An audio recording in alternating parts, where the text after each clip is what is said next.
Madam Leader of the House, what next? Proceed. Mr. President, order number 3, in the name of the acting leader of government business, to move the second reading of the Caribbean Community Amendment Bill 2019. Name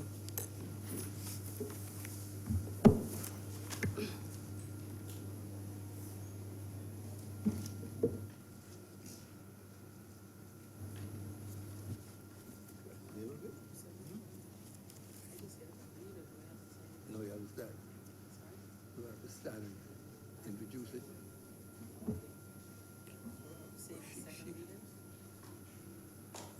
I don't think it's being read the first time, eh? You do the first time. Read the first time. You introduced it this morning. You did this morning? Yeah.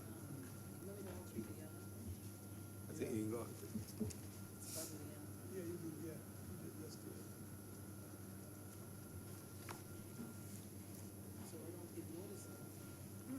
No. Let us start. Because remember, we have amended to do everything at once.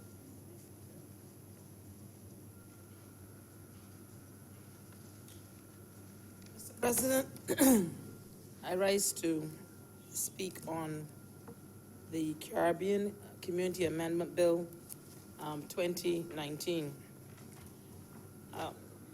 This is the second reading of the Caribbean Community Amendment Bill 2019. Mr. President,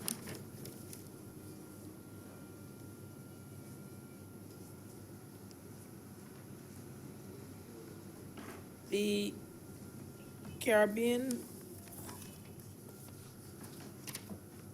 Amendment Bill 2019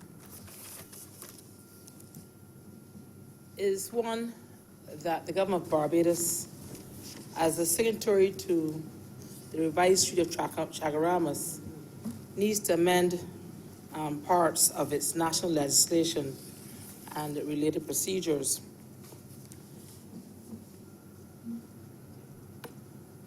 The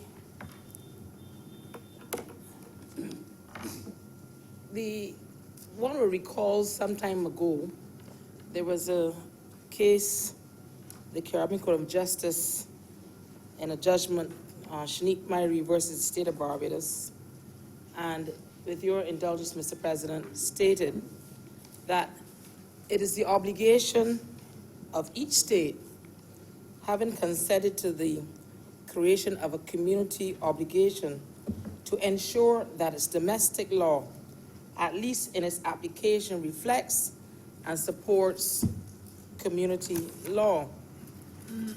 As a consequence, Mr. President, the government of Barbados, as a signatory to the treaty, has to amend its national legislation and other related procedures to give effect to this decision of the community.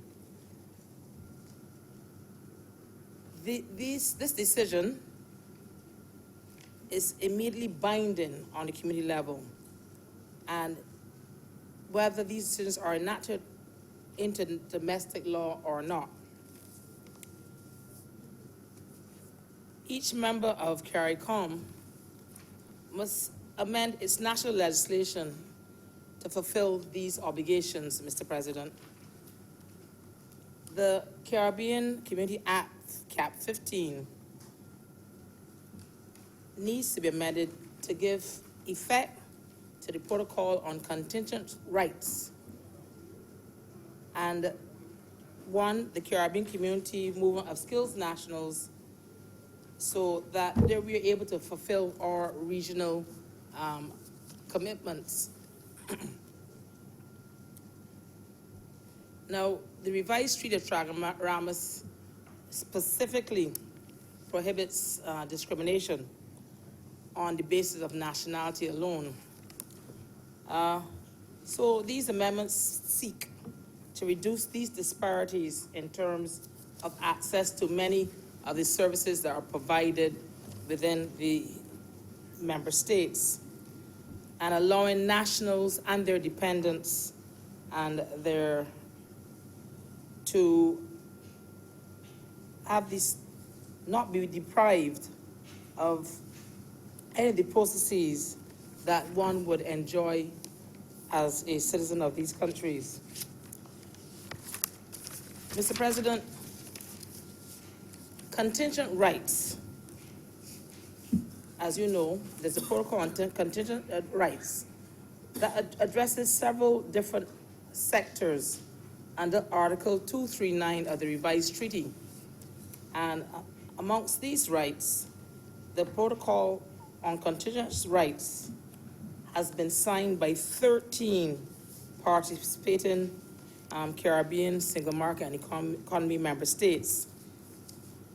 And for the first time, it requires member states to allow CARICOM nationals residing in their states under the CSME regimes to access certain benefits. The signing of this protocol was a major achievement for the region. It was the first time access to social services has been included in a trade and economic agreement, Mr. President. Therefore, the core principles of national treatment and most favored nations treatment are now, and if you indulge me again, Mr. President, applicable to access to primary schooling, emergency health care, access to capital lands, property for the purpose of business or residence, and spouses irrespective of nationality, dependents irrespective of nationality, and tools of the trade.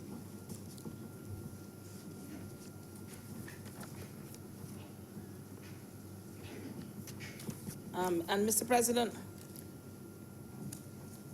in Article 3, the agenda provides for future negotiations of additional access. And with your indulgence, I would like to mention some of these. Access to secondary schooling, access to primary health care, access to pre-primary education, access to national scholarships, bursaries, etc., access to uniform meals and transportation. Also, the right of the spouse to remain in the host country after the ending of the marital relationship under particular conditions, as well as the right of dependents, Mr. President, to remain in the host country after reaching the age of majority, and the right of dependents to seek and work without a work permit, and the right to import, free of duty, certain personal effects. It is expected that these additional proposals will be deliberated in detail within each member state. Now, Mr. President,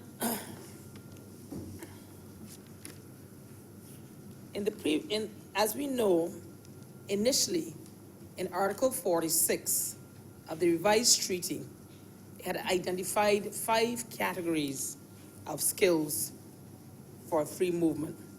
We had university graduates, media workers, sports persons, artists, and musicians. And Barbados had already granted these particular individuals the right to seek employment in Barbados. As the government increased the number of categories, Barbados also granted permission for their employment and residence in compliance with the decision of the community. And some of these, Mr. President, were in 2006, artisans with the CARICOM vocational qualification. You hear people often refer to it as a CVQ. Also, the non-graduate teachers and non-graduate nurses, that was also done in 2006. In 2007, the holders of associate degrees or 2 advanced level certificates. And then in 2009, added were household domestics, with the CARICOM vocational qualification, the same CVQ or an relevant equivalent qualification. And now in 2018, added were agricultural workers with the CVQs and security guards. Now, the skills regime is a phased approach that is, in essence, trying to fulfill, in the long term, the full movement of CARICOM nationals. But like with anything else, one normally has to use a phased approach in order to get to where you sometimes want to go. Mr. President,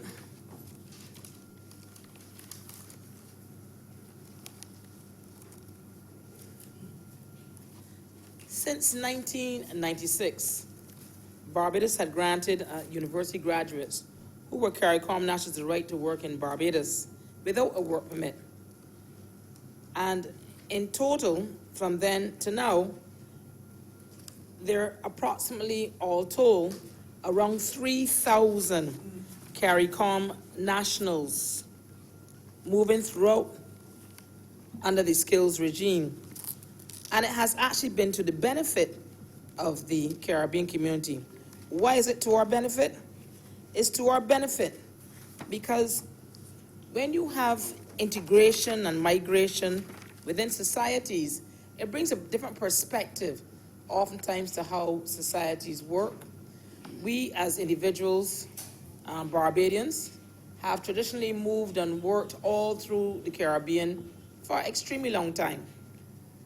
I have heard all the stories of people who went to Guyana, and when I went to Guyana and I met someone by the name of Brathwaite, I right away assumed it was a Barbadian because I recognized that name as a Barbadian name and not the names that I would hear in Guyana normally. But the person, when they spoke to me, clearly they had a Guyanese accent and they were Guyanese. But on further investigation, I recognized that they were of Bajan heritage. The same thing happened in St. Lucia. I must confess, Mr. President, I have worked in many Caribbean islands myself, and like many Barbadians. And so when I went to St. Lucia, there were all these people in View Fort, especially the south of St. Lucia, that all had names like Aline. And I mean, these are names that I know as Barbadian names, as opposed to the names that I hear of many people of St. Lucian heritage who tend to have names with French names. But we hear Blackman. I mean, as much as I would think Blackman might be French, there's really nothing French about Blackman. That's just a Barbadian name. And Clark and these names, you know? There's certain names that as soon as you hear them, you know right away they're Barbadian. As a matter of fact, I think most of us in here will agree, there are certain Barbadian names that we will recognize that they come from a particular part of Barbados. I sometimes hear names and I could say they come from the north of Barbados because I equate that with a St. Peter, St. Lucie, or St. James North name. So, like a name like Ben. Now, if I hear the name Ben, I right away think of St. Peter. I don't think of St. Philip. Spring Up Boys. Graves, I think of St. Lucie. Now, so when someone asked me how I felt about this situation, I said, well, the reality for Barbados and the rest of the CARICOM member states, the movement of people amongst these states, certain classification of workers, is extremely good for our societies. And I recognize that all through the Caribbean community, CARICOM community, there were tons and tons of Barbadians from all walks of life that are living and working in CARICOM member states. You have from judges to I was in one, policemen, a whole set of policemen were in St. Lucia, nurses, teachers, doctors, all categories of individuals. I was in a place that had been leased for me in order for me to stay, to do my work.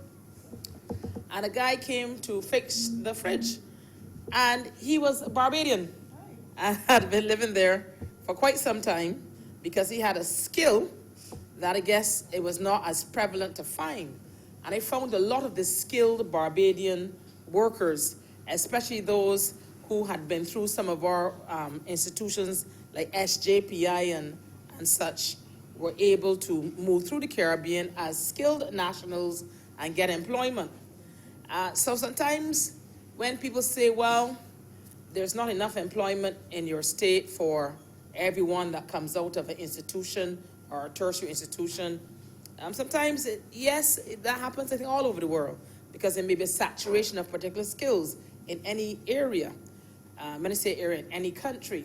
But oftentimes there are opportunities available throughout the Caribbean, which I discovered clearly for myself in my travels.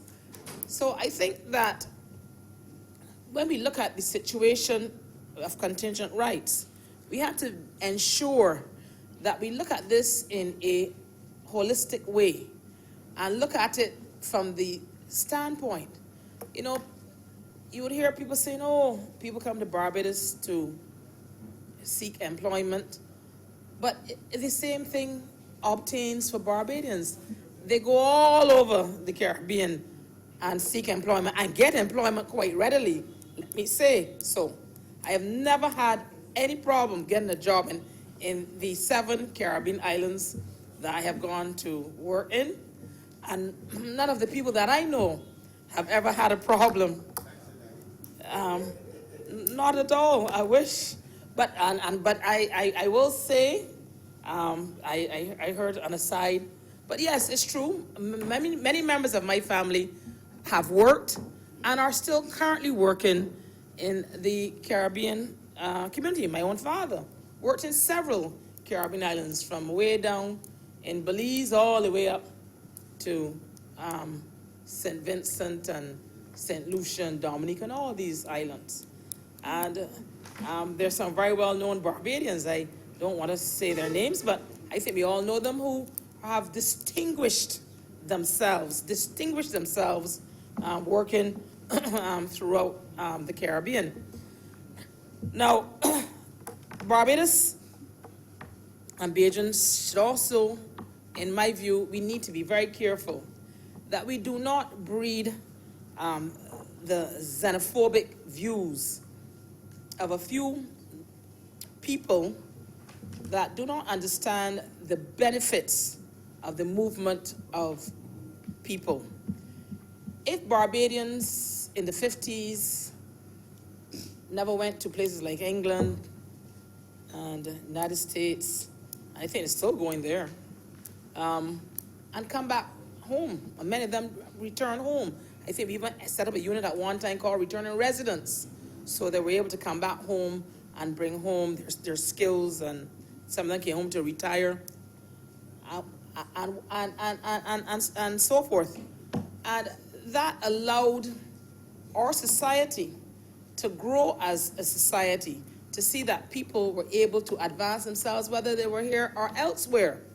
And it gave hope to a lot of individuals in terms of what truly their dreams, what dreams they could achieve, how they could look, not necessarily look inward, but also look outward as well.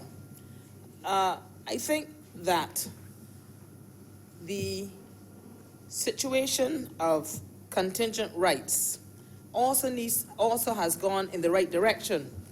We've had situations for a very long time where people would come here to Barbados and their children may go to seek medical care and or education and be denied, or put in positions where they're asked to pay astronomical fees at certain medical institutions. Now, under many of the treaties that we sign, we commit ourselves to treating people in a certain way and in a certain humane way. And certainly no child, in my view, that is ill and presents themselves for medical care should be denied simply because they may not have the resources or may come from one of our Caribbean countries. I recall an incident some years ago with a little boy. I was at a medical institution. I had a relative that wasn't well, that was there, and I was visiting them. And when I came down to go to my car, I was passing by the area where people come in with trauma. And the little boy was in extreme trauma, but they didn't want to treat him because he did not have his Barbados ID card. And the mother tried to explain that her son was Barbadian, but she spoke with a Vincentian accent.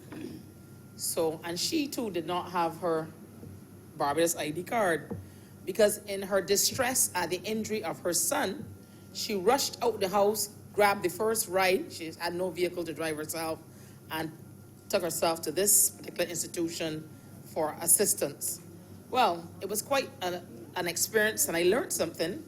And what I learned that day is that she needed someone to go and ensure that they would say that they would pay for the care of the child if the mother could not prove that the child was in fact Barbadian.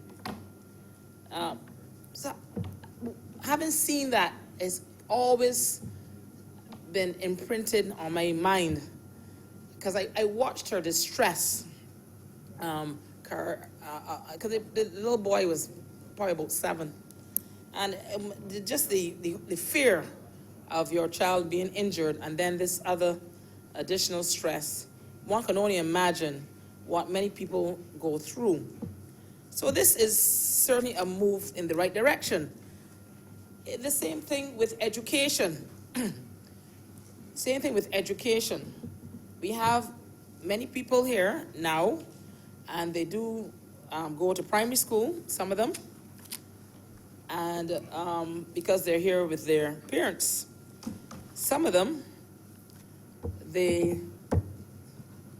in order to go to secondary school, they have to pay a fee, and oftentimes they don't have that fee available.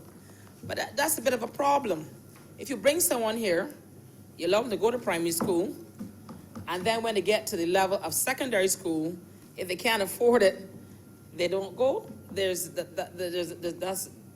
a disparate way of thinking in that process. And we already know, based on all that we've seen happening in our society, that there is a clear need to ensure that the very young in this society, whether Barbadian born or otherwise, are protected in the sense that they're afforded an education and afforded health care. A state has a responsibility to individuals, in my view, in those two areas. And I do not believe that anything else, certainly in 2019, would suffice.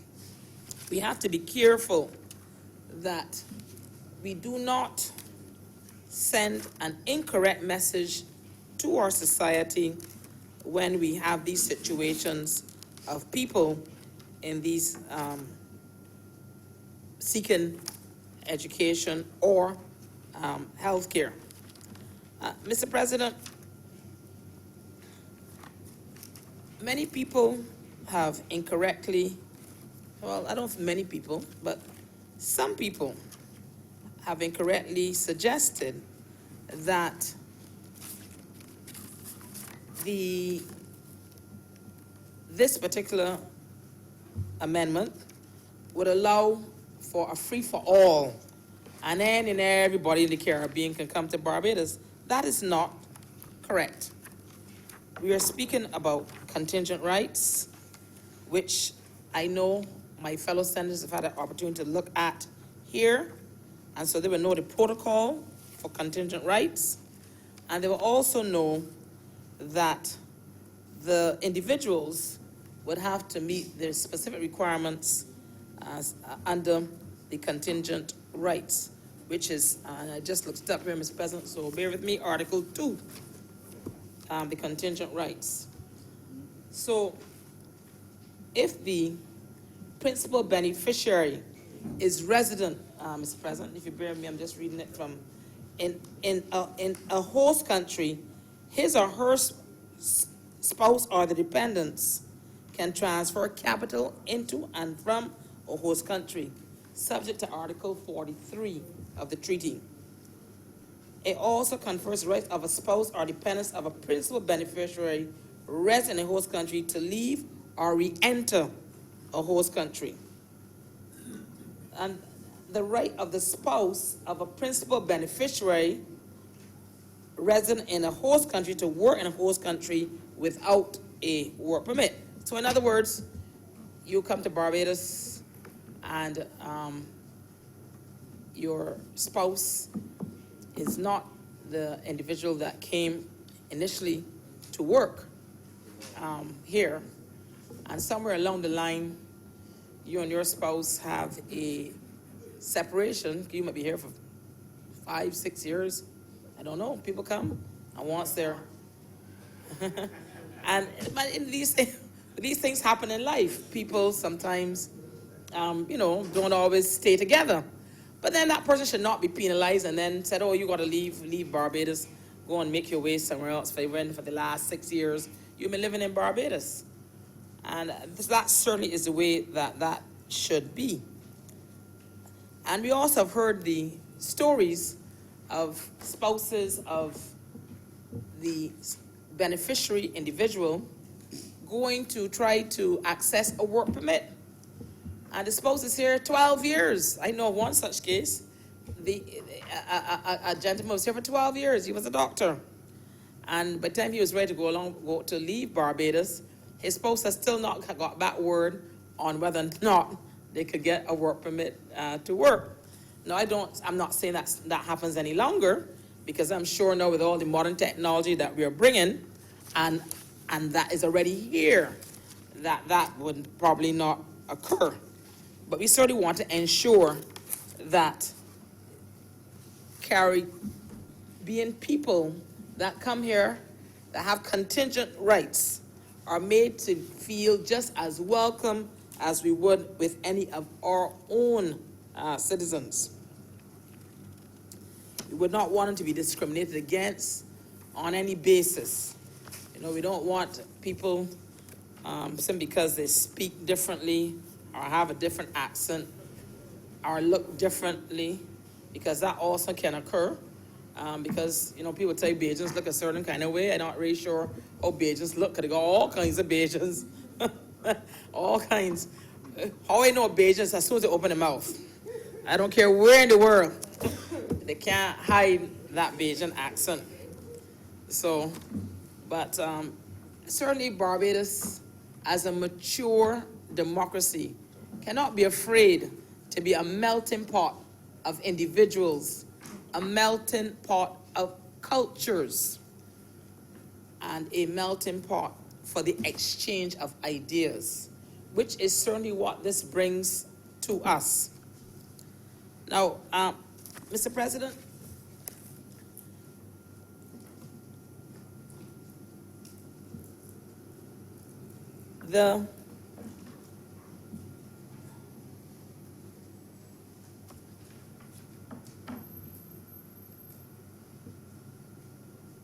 most of the member states in CARICOM have signed on to this process, because I think that we, as Caribbean people, have reached a certain level of maturity.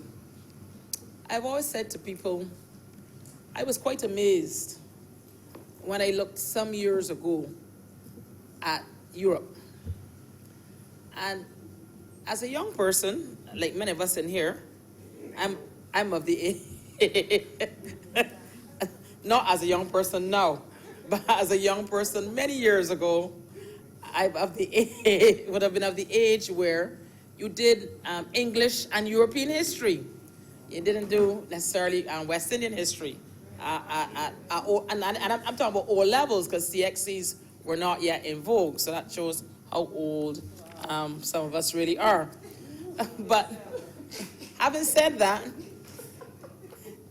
knowing some of the history of Europe, I was always amazed that these people, that people who historically have been engaged in wars of all types, wars of religion, wars for all kinds of reasons, even wars based on what they owned overseas or charity they wanted to get overseas, created further battles. But I'm not going into a history lesson on European countries.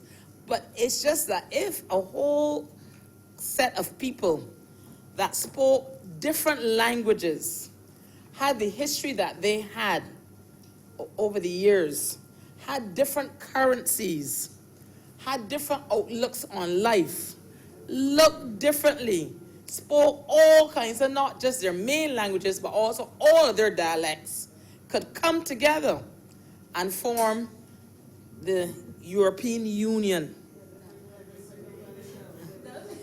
And, well, you know, there's always a story that's not always a success and everything. But there's a splinter. I like that word, it's a splinter. But the reality is that the main concept is that they were able to come together, despite all of their differences, to work towards a common goal and a common cause. And if they can do it, because they were mature enough as people do it, certainly we, as Caribbean people, are mature as well, and we can do it. And we will not allow a few dissenting voices to divide us, a few dissenting voices to stop us from doing what is right for us as a people, for us as an area, for us in the Caribbean Sea. We should not allow that to occur, because little islands like ours, 166 square miles, I mean, 166 square miles is not as big as a town in some countries. We can't survive alone on a world stage. It is not logical for small little islands that can think that they can just survive on their own and progress their countries and their people all by themselves and going it alone. That is not beneficial to any of the Caribbean islands, not even the ones that are way larger than us. What we know is that the way in which the world is going, and that we can see the way in which the world is going, it is best for us, where we are able to come together for a common interest and for common goals. It's not a perfect scenario. Don't get me wrong. Nothing in life is perfect. Not even sometimes your relationships are perfect, but you work on it. Sometimes your family situations are not perfect, but you work on that too. Certainly mature people try to do that. So the same way in which we conduct ourselves and recognize that a situation may not be perfect, even this situation that may have its challenges, we know that this is the correct way for our country and the rest of CARICOM to move towards. So, Mr. President, with just those few words, I would like to move that this bill be read a second time.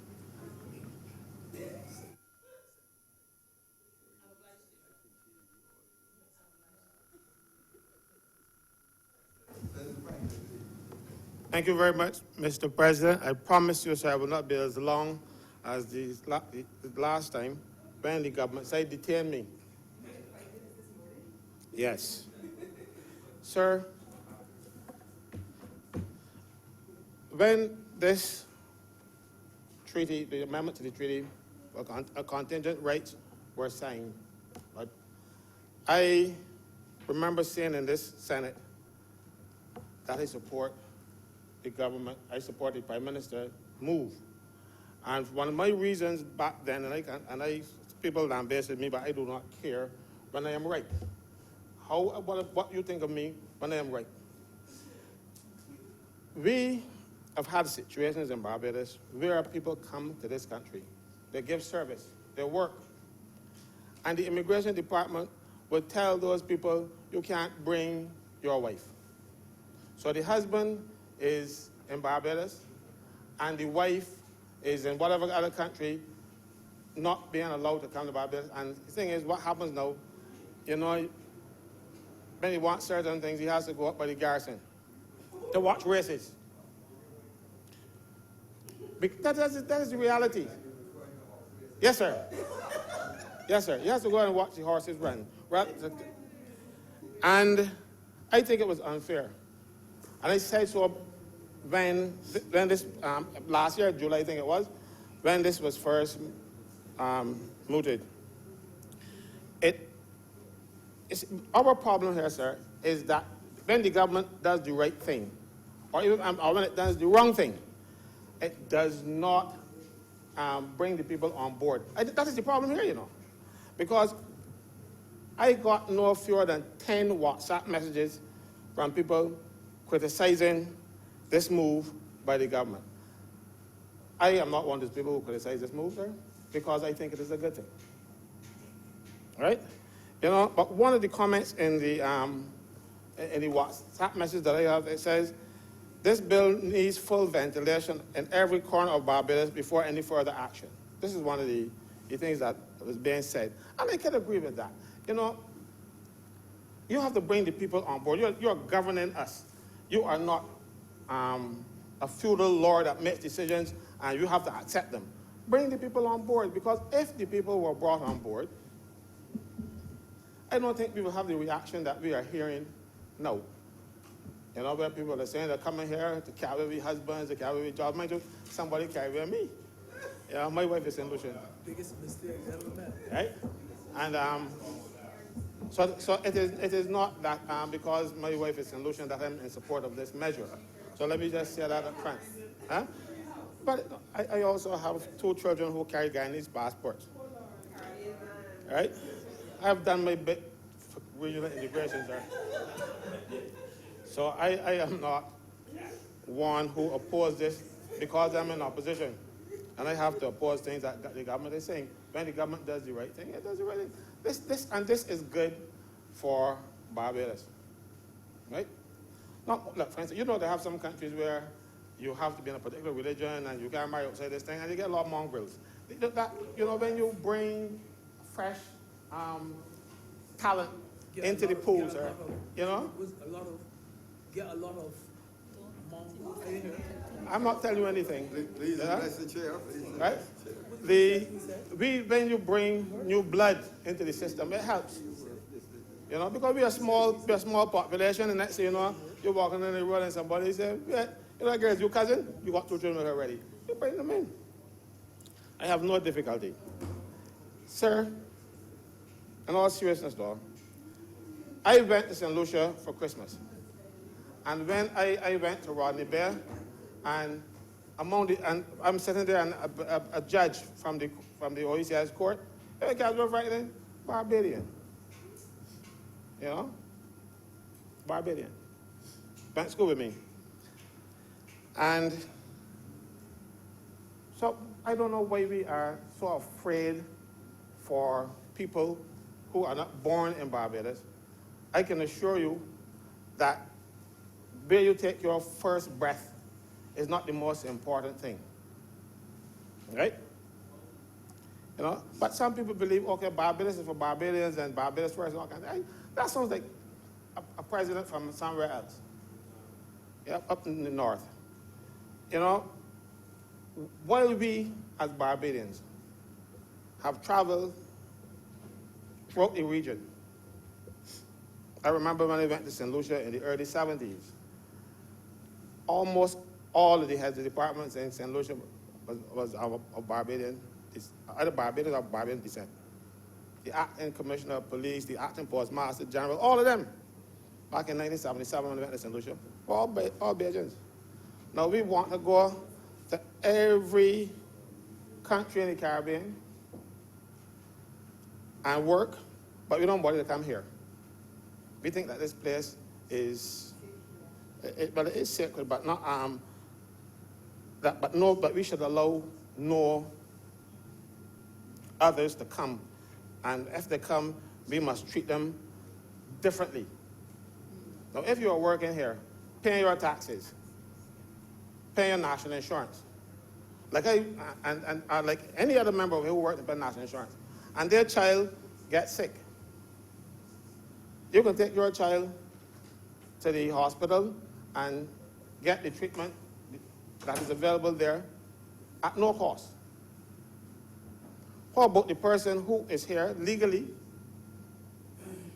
working on a work permit, or no, with a skilled national, who is working legally in Barbados?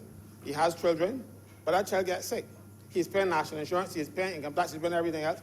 So why shouldn't his children benefit from the services that he's having to pay for?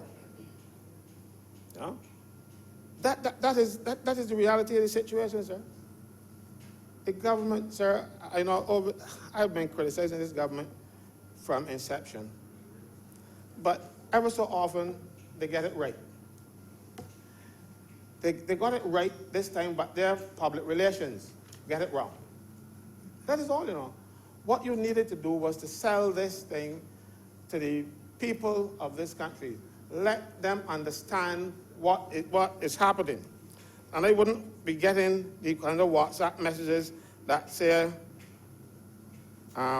things like,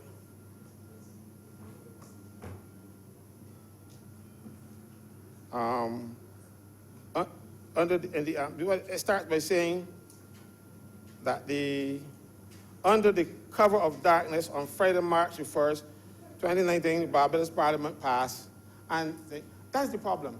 It happened like all the other legislation that I complain about. It happened quickly. It was not ventilated in society, and people, you know, the few naysayers come up there and they hit you with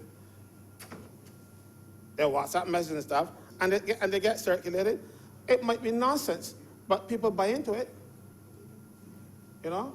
So that's why I'm saying I fault the government for not putting this on the table and explaining it. This happened in July. In July, this thing was signed. This protocol was signed. You don't think between July and now, government could have come and explained to the people of this country what this is all about, rather than pass it and then get somebody who wants to create mischief to come and use the WhatsApp or WhatsApp and other social media to make this thing look as though the government is doing the worst thing possible. They have done the worst thing possible, and they didn't get this kind of reaction.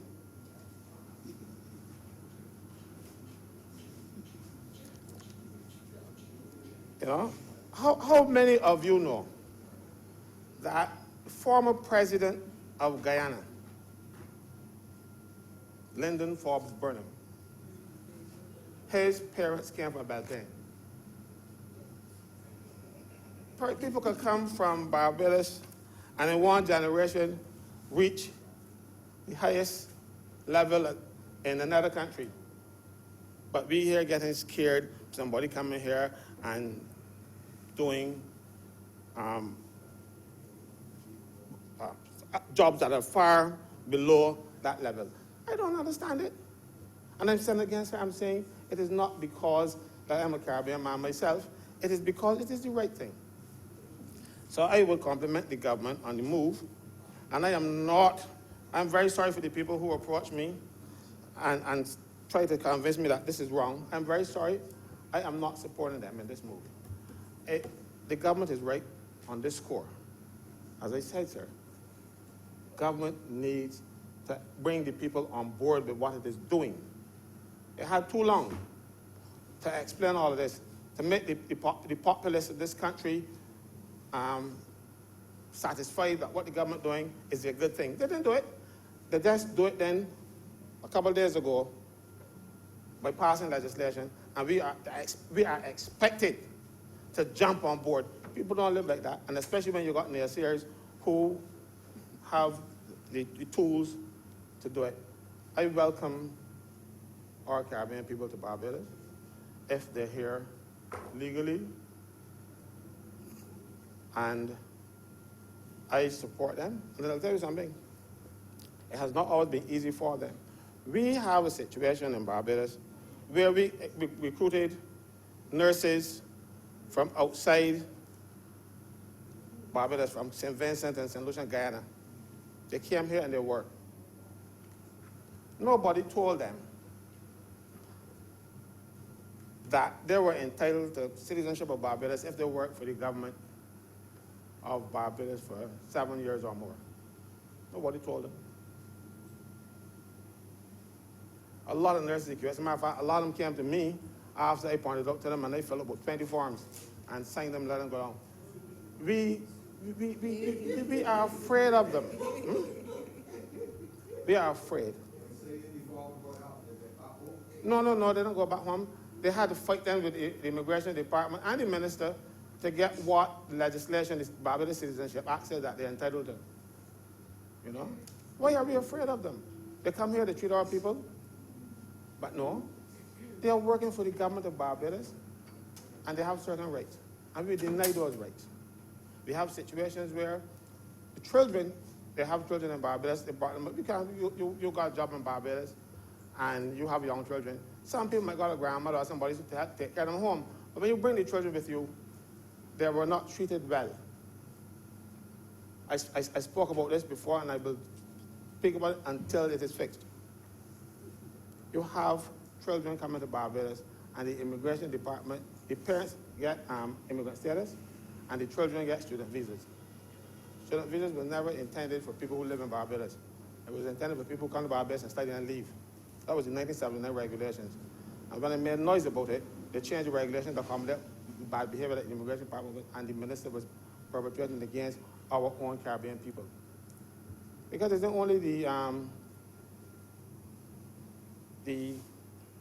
officials, you know, it was the ministers and remember the Prime Minister saying once, ever so welcome, wait for a call. And a lot of people bought into it. Mr. Chairman, I said the Prime Minister, I don't worry about what the Prime Minister is. Right? This legislation, sir, is long coming. It is good legislation. It is for the right purpose. It is to treat people that come here like human beings. We wouldn't want to be treated the way we treat people that come to Barbados. My only problem will come if Barbadians are not treated similarly when they go elsewhere in the Caribbean. If we can extend all these rights, because you know, some countries in the Caribbean, despite what we agree to, they don't comply. So that is my only concern, that if we go to another Caribbean, if a Barbadian citizen go to another CARICOM country, and they can access these same benefits that we are bestowing to their nationals, that the same should apply to Barbadians in those countries. That is the only concern that I have, sir. And with those few words, sir, I support this piece of legislation.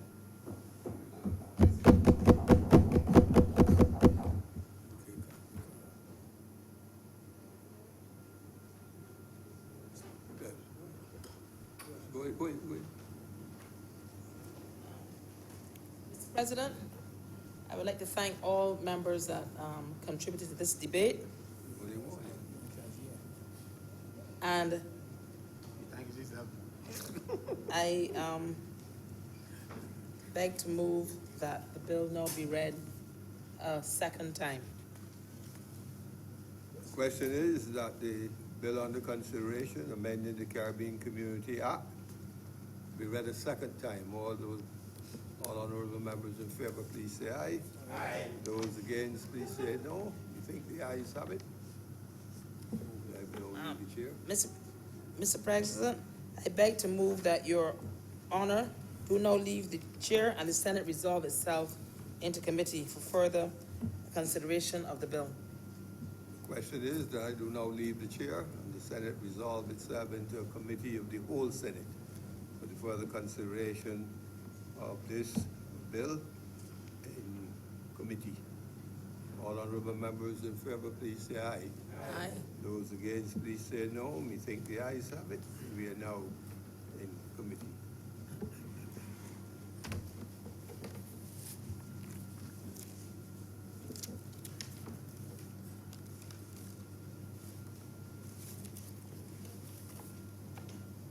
The Senate is now in committee.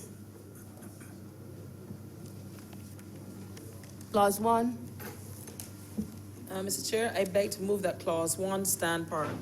The question is that clause 1 stand part. Honorable senators in favor, please say aye. Those against, please say no. Methinks the ayes have it. Clause 2. Mr. Chair, I beg to move that clause 2 stand part.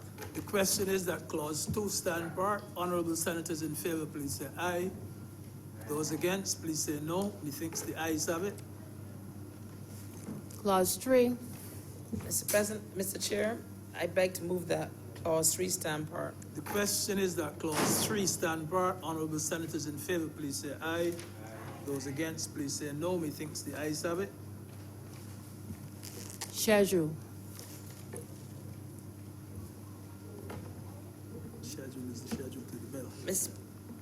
Mr. Chair, I beg to move that the schedule is the schedule to the bill. The question is that the schedule be the schedule to the bill. Honorable senators in favor, please say aye. Those against, please say no. Methinks the ayes have it. Report. Mr. President, I beg to move that you now report His Honor the President the passing of one bill in committee. The question is that I do now report His Honor the President the passing of one bill in committee. Honorable senators in favor, please say aye. Those against, please say no. Methinks the ayes have it.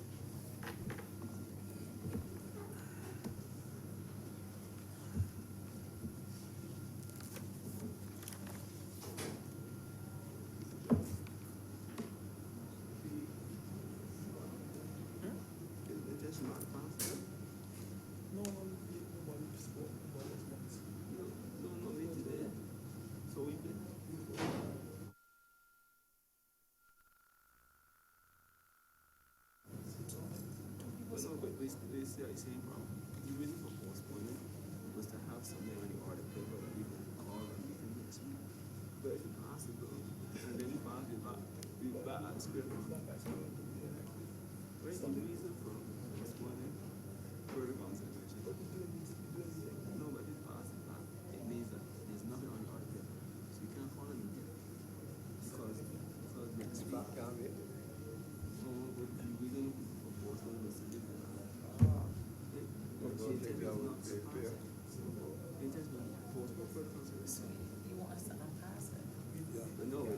Wants us to postpone further consideration. Otherwise, there will be no need. Something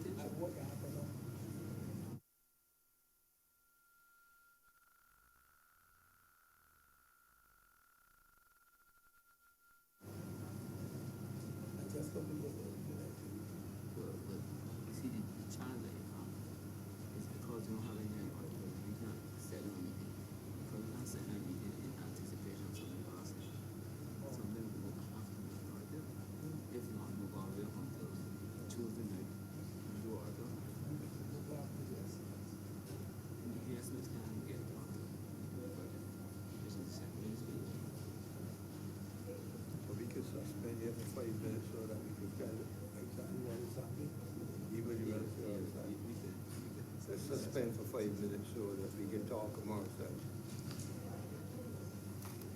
Mr. President, I beg to move that the Senate be suspended for 5 minutes, to resume in 5 minutes. Question is that this session be now suspended for 5 minutes, resuming just beyond 3:30. Resuming at 3:35. All honorable members in favor of this brief suspension, Aye. please say aye. Aye. Those against, please say no. I think the ayes have it, and this session is now suspended for 5 minutes. Yeah, but the survey was, the intent.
We're back in session.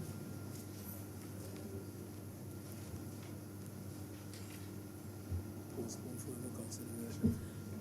Mr. President, I move to postpone the Further consideration. Caribbean Community Amendment Bill for further consideration. Question is that the bill under consideration be further postponed until another sitting of the Senate. All honorable members in favor, please say aye. Those against, please say no. We think the ayes have it. This bill under consideration is now postponed until the next sitting of the Senate. Yeah. Inform the Senate. Yes. Officially. I need to indicate, fellow senators, that I have to travel in another few hours, and to that extent, I'm going to take my leave now. I have a funeral tomorrow elsewhere, and I must get a flight in another 2 or 3 hours. So please forgive my leaving you at this time. Thank you.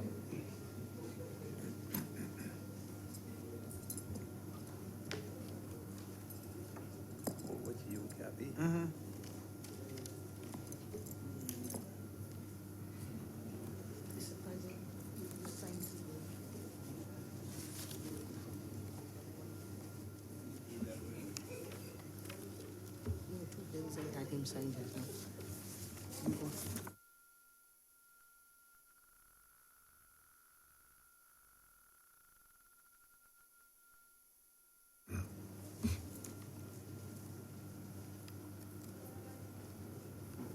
It's you, you gotta do the order.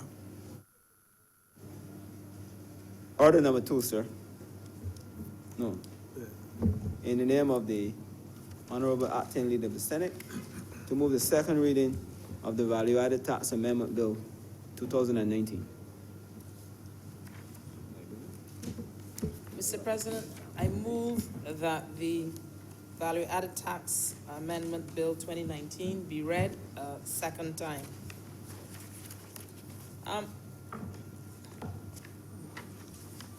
Mr. President,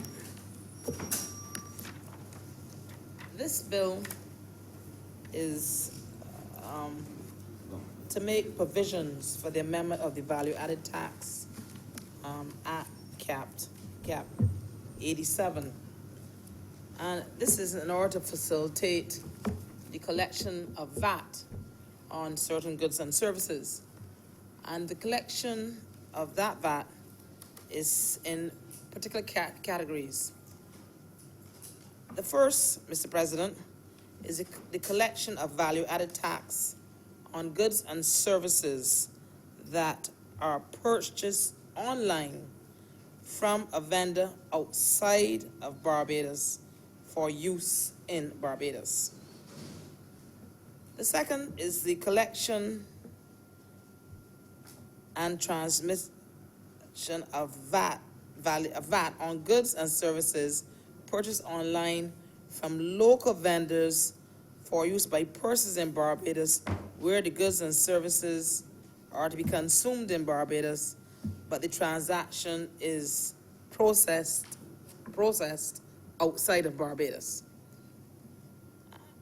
And we know the third one is the collection and transmission of VAT on goods and services purchased online from local vendors to persons outside Barbados where the goods and services are for consumption in Barbados and for other related purposes. Now, what does all this mean, Mr. Deputy President? What it is that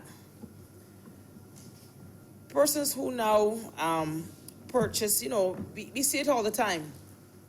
There are many areas in which this occurs. One of the very popular ones are things that people enjoy online. Some people have things like Netflix. That is something that is consumed here, but is actually purchased from a vendor outside of Barbados. Because certainly if you were watching subscription TV in Barbados, you'll be watching MCTV or one of the other of the two other or whatever providers are locally. You would not be watching Netflix and things like that. And there are other things that we purchase outside of Barbados, but we consume in Barbados, and we sort of start our consumption here. Something like an airline ticket. You're going to travel from here to go somewhere, but the airline that you're using is not Liat. It may be an airline much further afield, but comes here, and you're purchasing it from that place that's outside of Barbados. And of course, the other things that we see quite frequently occur. If you travel a lot, I don't travel much now, but at one time I used to travel a lot. And you'd get on the airline, and you would see people, they've gone away for 3 days, but they have 4 suitcases. Now, when I travel, I just travel one bag, one little bag. They come from one little bag, coming. But you see people with these 4 suitcases, and having always been curious, I asked, why you've only been away for 3 days? How can you have 4 suitcases of clothes? I mean, with the best will in the world, I don't think you wear all those clothes.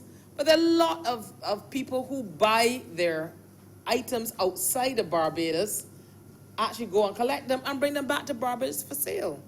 And they do. Now, it may not even be necessarily be a sales situation. You may just decide, like many people, because, this whole thing of online purchases is very prevalent and easy. You decide you don't want to support the young lady in down the road and buy Swan Street and buy an outfit. And you decide that you can go online and shop at one of the very popular stores in the United States that offer their goods online, or their shoes. I really should not just talk about items that women purchase, because men do the same thing. And many of them purchase all kind of things online. All kinds of electronic items are not available. All kinds of like different tools that they use in building and workshops, and even car tires. I was surprised that people bought tires outside of Barbados, even though they have tire dealers here, and they buy them and they bring them in. There are a whole host. I could go on and on, but I didn't come here to talk about what people buy. But the point is a simple one. There are many goods and services that we in Barbados purchase overseas and are consumed here. And there's a whole gamut of them. All these things will now be subject to the value-added tax under this particular amendment. Now,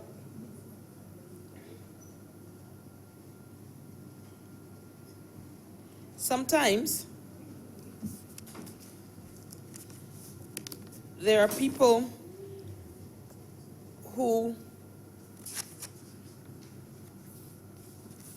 procure goods and services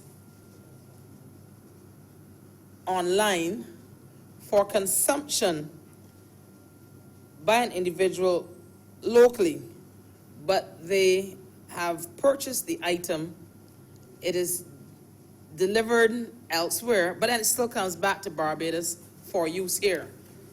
Now, once you have purchased the good or the service, you are to be provided with an electronic invoice. So it will clearly show what taxes are applicable, just in case those taxes are not applicable here. And if they are, we would know. So, in other words, let's say you purchase something online, and you bring it comes to Barbados. If you don't have the online invoice, then obviously we cannot see clearly what your true situation should be. But in certain instances, it may be captured electronically. And so a lot of the online invoices that you get will already have captured what your VAT amount owed is. And there's technology that allows that to occur. We know that, because we see that ourselves when we're buying goods and services overseas, regardless of where we buy it, what state, what country, you see the applicable tax come up when you put it in the cart in order to purchase. And so, fear not, the technology now allows us to be able to do that. So once you are purchasing the item online for consumption in Barbados, the VAT will be calculated and you will get your online invoice. Mr. President, Mr. Deputy President,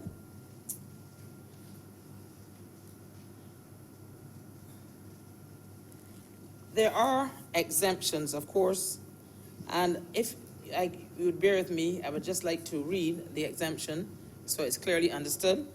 Notwithstanding any enactment granting a person an exemption for the payment of the tax is payable on goods and services purchased by such persons in the manner mentioned in Section 32B. A person who pays tax pursuant to subsection 1 shall be entitled to a refund. Now, there are a whole host of situations where that may occur. I will say that the purpose here with this amendment is that the revenue authorities can have appropriate measures put in place to ensure that a refund is paid to a person without delay, and any person who is entitled to refund under subsection 2, will receive such. Now, there is also, Mr. Deputy President, the collection of tax. And if you will bear with me again, Mr. Deputy President, for clarity, the government of Barbados may enter into such agreements or issue such licenses as the minister thinks necessary, authorize the collection of tax under this part by any person.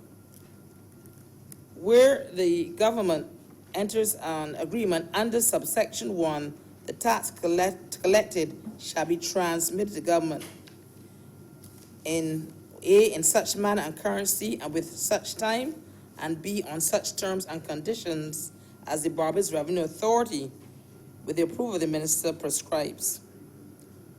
Now, clearly, the government, in the collection of these taxes, will try to meet all of the requisite standards that are held internationally.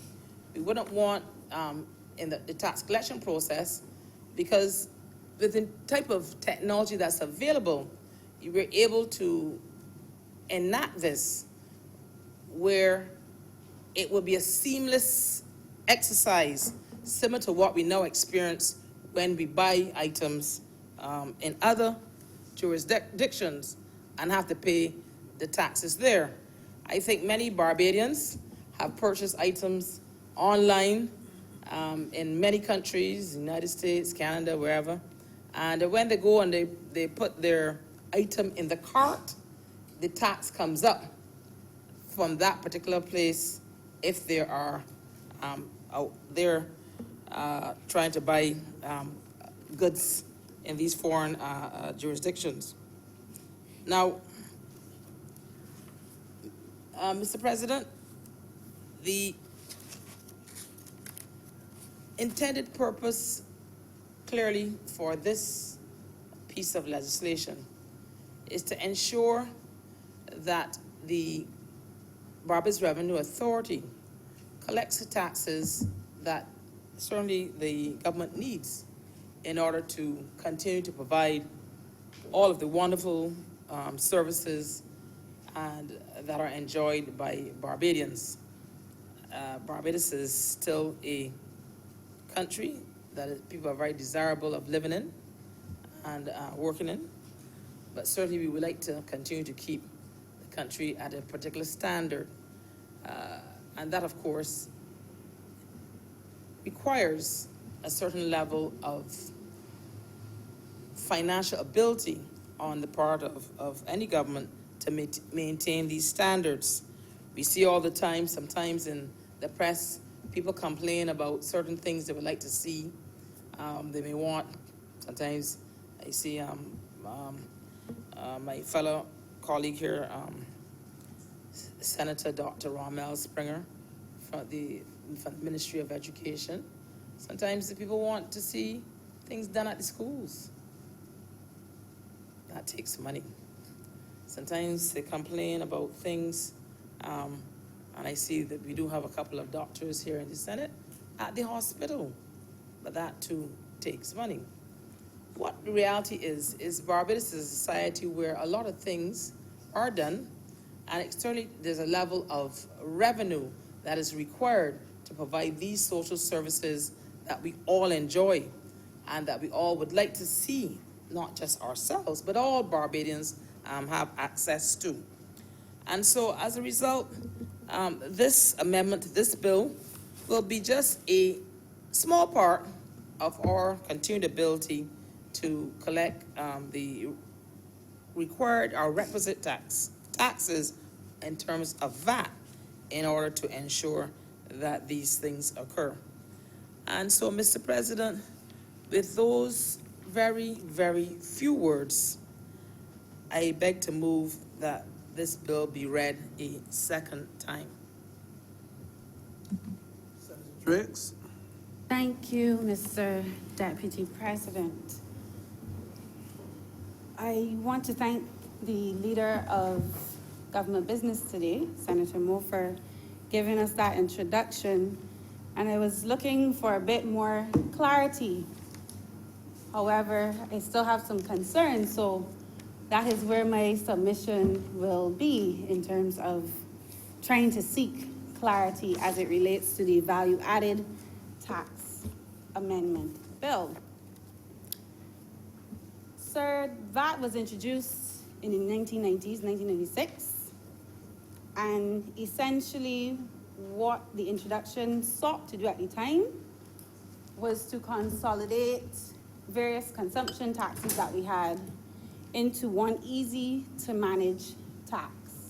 The then Prime Minister at the time, Professor Afanel, I believe that is his rightful title. Professor at large. That was the aim of introducing the value-added tax. And sir, VAT in and of itself is supposed to be an efficient tax because it is supposed to be calculated right up the supply chain. That is one difference in value-added tax versus a sales tax, but I'll get back to the difference between the two. And because it's calculated right up the supply chain and it has a trace through the invoices that you write along with the VAT registration number, it's harder to evade paying VAT, yeah? So what it allows government to do is to implement a tax on a broad scale so that you attract a large amount of money or tax revenues simply. Although it is an efficient tax, it is also a regressive tax. The way in which VAT is calculated, for instance, right now in Barbados is 17.5% on certain goods and services. It is regressive because persons in lower income brackets pay a higher proportion of their income on value-added tax. And I'll make an example of it. If a person who works for $300 a week, $1,200 a month, they buy $500 in groceries. The value-added tax, if you assume that all the goods that they've bought are VAT applicable, they're going to pay about $75 in value-added tax on the $500 in groceries. That is 6% of their income, their monthly income. as opposed to somebody who's working for $5,000 a month, they're only paying 1.5% of their income on VAT. So in that instance, VAT is more erroneous on those persons in lower level brackets in society. That is why it's called a regressive tax and not a progressive tax. Yeah? Sir, and on top of that, persons in society who are of the lower income bracket have been bombarded by a number of other consumption taxes recently. We had the garbage and sewage contribution levy, $1.50 per day. So even if you don't turn on your tap, you have to pay that. We saw the introduction of the fuel tax. Then there was also the increase in the NIS. Then we had the introduction of the departure tax on airline tickets. So in essence, what we're seeing is, with this amendment, is a broadening of the VAT net, in addition to other consumption taxes, which is actually contrary to what you have value-added tax. But sir, I assume that it is on the premise of achieving the government's target of the 6% primary surplus at the end of the 2019-2020 fiscal year. And what Barbadians are going to feel after the implementation of the value-added tax is the attainment that government has to make in terms of its revenue collection to reach this target. Sir, in the estimates for the upcoming financial year, VAT is supposed to be collected in the tune of $948 million. As opposed to the last financial year, it was $862 million. That is up by $85 million. So how do you increase your VAT collection? This is a VAT line item, increasing by $85 million. So how do you as a government try to increase your VAT revenues without increasing the rate? You place it on more goods and services, because it will be somewhat of a political suicide if you increase VAT on domestic goods, let's say by 19%. People would be up in arms. But you keep the rate, but now you extend it to online transactions. The rate that it currently is at now, 17.5, was actually supposed to be an 18-month measure, lest we forget, by the last administration as well. And sir, what we are seeing is, instead of it being reverted to 15%, it's staying at the 17.5, and now the base by which it's being applied is expanding.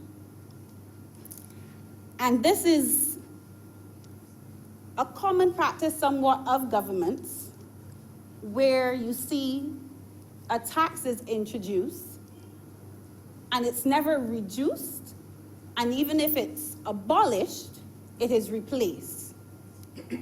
Because what governments have been doing, and this is across the world, this is not subject to just here in Barbados, governments introduce taxes or increase taxes to service expenditure rather than take the road of making the hard structural adjustments to rein in expenditures.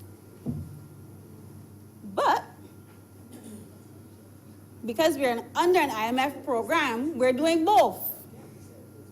We are increasing revenues and decreasing expenditure all at the same time to reach this primary surplus of 6%, or if that is too much jargon, $383 million in fiscal surplus at the end of the next financial year. What concerns me is that value-added tax on online purchases, we may not understand the price elasticity of the measure that we're going to implement. Because a lot of the things persons buy online, they're not necessarily needs, they're wants. Price elasticity is basically how much a person increases or decreases their demand for a product based on the changes in price. So if it is by all rational thinking, we only buy the things we want online, and the price goes up, then we just simply don't buy it. So if that is the case and the measure is to increase your value-added tax collection, and persons stop buying the things online, what happens to the increase that you are expecting of the $85 million on the line item of value-added tax? And a lot of persons buy things online that they want, yes, but they also do that because the prices in Barbados are just extremely high. And that is not a secret. The high cost of living forces many persons to buy a lot of products online because they simply cannot afford it. Barbados, sir, is the fourth most expensive Caribbean country when you look at the cost of living, and that is behind Bermuda, Cayman Islands, and the Bahamas. And in 2017, we had the highest rate of inflation at 4.5%. The online value-added tax, sir, it will be novel to Barbados, but across the world, particularly in the EU and the UK, it is charged. However, even in those larger countries that have an economic union, cross-border taxation is fraught with its own challenges. And with that backdrop, and declaring that I am not a tax expert, because taxation in and of itself is also a specialized field, I have some concerns. Mr. Deputy President, 28B of the bill says, and I beg your indulgence, where goods or services are sold online by a registrant to a person outside of Barbados, and the supplies are for consumption in Barbados, the tax on those supplies is payable at the time of purchase. My question then is, if the vendor has not received the VAT along the supply chain,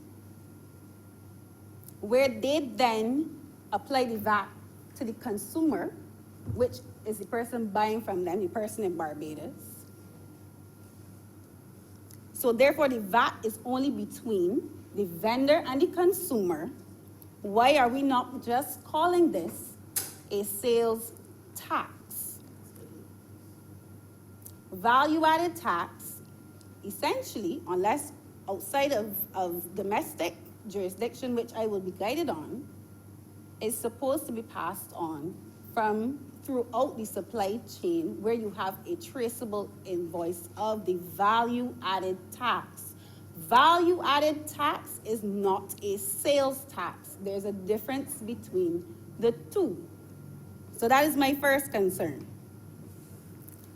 Sir, 32B then says, for the purposes of this part, a foreign vendor means a person outside of Barbados who sells goods or services online for the delivery to a person in Barbados or for the consumption or use by a person in Barbados, and includes persons selling on platforms such as Amazon and eBay. Sir, That is fine. That is you're referring now to third-party processors. My question then becomes, if, for instance, and I'll put this out in an example, my concern. If I go on Amazon and I buy from the vendor Samsung. Samsung is a vendor on Amazon. Will the VAT be only on the purchase if I buy a cell phone from Samsung as a vendor on Amazon, 17.5? Will I be paying the VAT only in that instance? Or if I go directly to Samsung's website and I buy the cell phone, will the VAT be the same? Will the transaction be the same? Where does the incidence lie in that regard? It says in here, or services. My question then becomes, when I read this, what about digital services such as simple things? Because the leader of government business mentioned Netflix. That is a service. There are a lot of other services that people in Barbados utilize, like Dropbox, Google Drive, WeTransfers, website hosting platforms. Will all of those things be subject to VAT? And if they are, there are a lot of small businesses who use these types of facilities to administer their operations. So therefore, now you're going to raise the costs of operating particularly small businesses in Barbados if they will be now applicable to VAT. Sir, in asking these questions, I'm wondering if for the purpose of the online transactions, shouldn't there be a specific schedule so persons are very clear on what types of goods and services will be eligible for VAT? Another concern that I have in reading the amendment is, will there be a differentiation? As I said, I'm not a tax expert. I just read online and I consulted some persons. Is there going to be a differentiation between business to business and business to consumer, particularly for services? Because what you have an instance of, you are going to have almost a double taxation in the system if you don't differentiate between business to business transactions and business to consumers. And I raise that question because that is another area where even in the OECD guidelines for the mechanisms, and the report is called Mechanisms for Effective Collection of VAT and Goods and Services Tax when the supplier is not located in the jurisdiction of taxation. And even in the EU, where, as I said, they have an economic union, they have difficulty working out these taxation measures, particularly for online services. So I ask the question again, wouldn't it just be easier to call this a sales tax for administrative purposes, rather than try to tie us in to foreign vendors who now have to register in Barbados? What is that registration process like? And the other issue you have, if that process is not seamless enough, they will just opt not to service the jurisdiction. They would say, okay, I don't need your business. You are 300,000 people, and the market is not worth my time. So that is another concern that I have. The report says, and I'll quote straight from the report, where traditional registration and compliance procedures are complex for vendors, their application for foreign suppliers may lead to non-compliance or to certain suppliers declining to serve customers in jurisdictions that impose such burdens. So I would like there to be more discourse on how this measure is going to be implemented, because things like where the incidence will fall, particularly as it relates to refunds, particularly, because how, as a consumer, when I ask for a refund but I'm not VAT registered, how does that work? I need someone to really flesh out the procedure, the operations of this, because I am sure I'm not the only one who's very confused and concerned about this particular measure.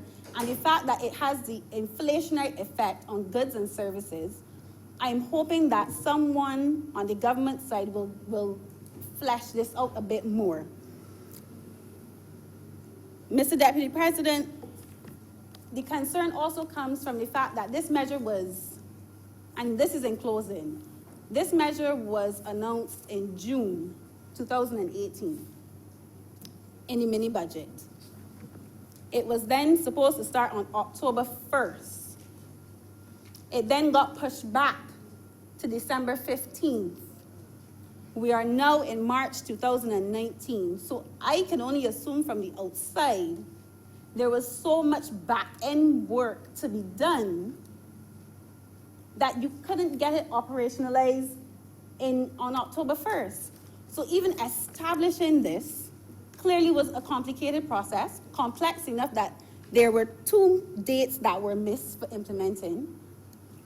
And the public of Barbados, including myself as the average citizen who uses a lot of online services, would like the government to have a little more discourse on this matter, because there are a lot of questions regarding it. And Mr. Deputy President, with those few words and concerns, I am obliged to you.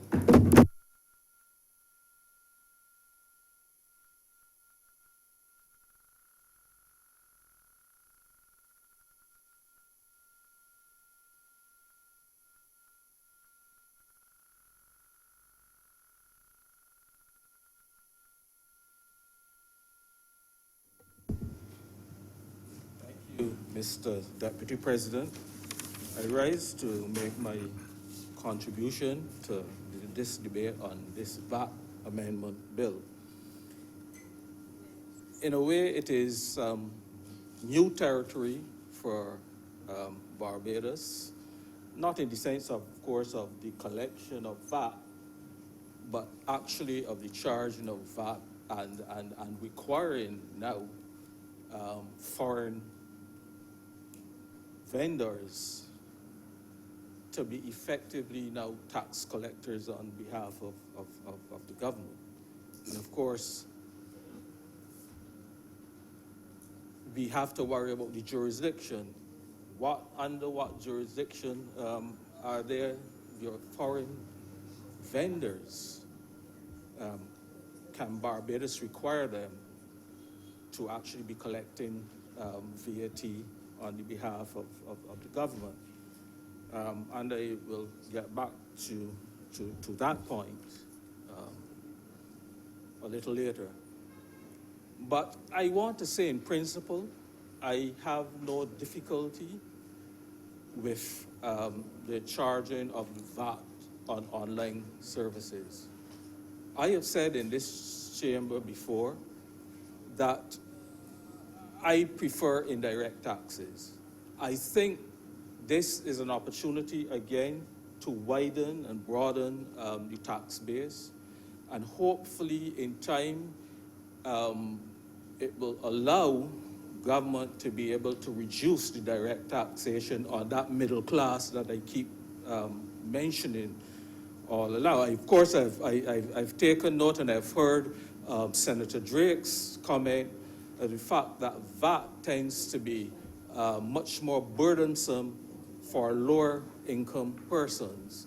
But that withstanding, I think it allows government to widen and broaden the tax net and therefore collect a greater amount of revenue for the government coffers.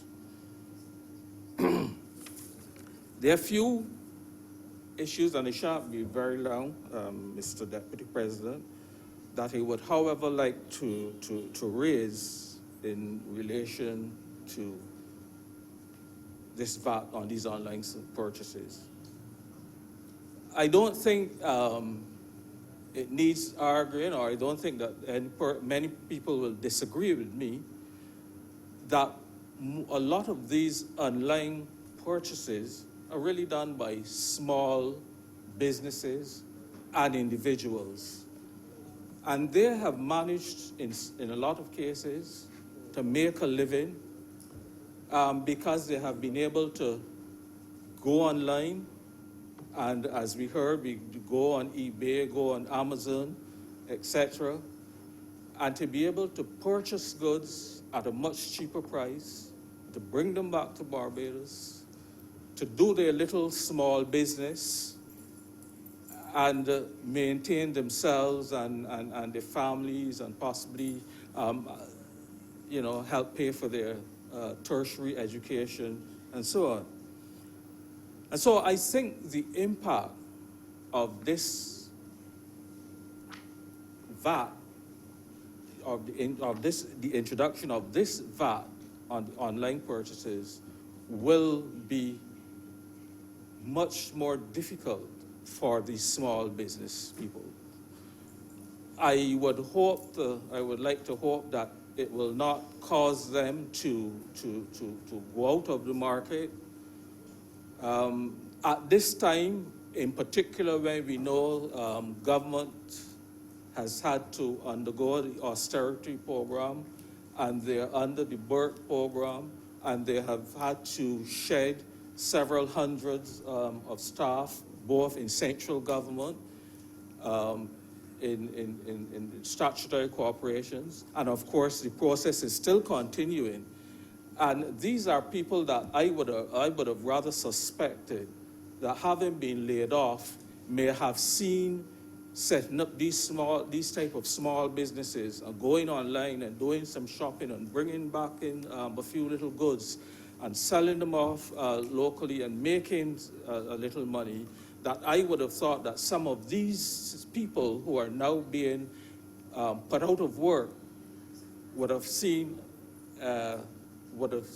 this as an opportunity to continue to support themselves. So I question perhaps the timing at this time of the introduction. But of course, it was a government commitment, and we will have to see how it turns out. I would have liked to hear a little more, of course, a little more explanation and a little more clarity as to how these overseas vendors are going to be involved in terms of collecting the taxes and remitting it to the government and remitting it to Barbados on behalf of the government. Can we, in fact, force them to do it? I think no, because there's no jurisdiction in those situations. So I think what we will probably, I would have liked to hear some more about this, what is probably happening is that a number of negotiations would have had to be undergone between the government and a lot of these providers, these internet service providers, in order to be able to convince them that they should make adjustments to their programs on their platforms to be able to identify purchases that are that are being purchased on their systems for consumption back in Barbados. And I don't see Amazon or eBay or any of these service providers doing it for free. And so the question is, at the end of the day, how much is it going to cost us? Is it going to be ending up to be so costly that it may not be worth our while to go into this whole process of setting up this structure? The thing is that for goods, anyhow, it's not a big issue, because if they're going to be consumed in Barbados, they're going to come back to Barbados shores anyhow, and therefore they're going to be captured at the post office or at the port, or somebody is going to bring them back in the suitcase when they come through the airport or the seaport. So, to my mind, in terms of the goods, I don't really see that it may have been necessary in the first place to go through that process.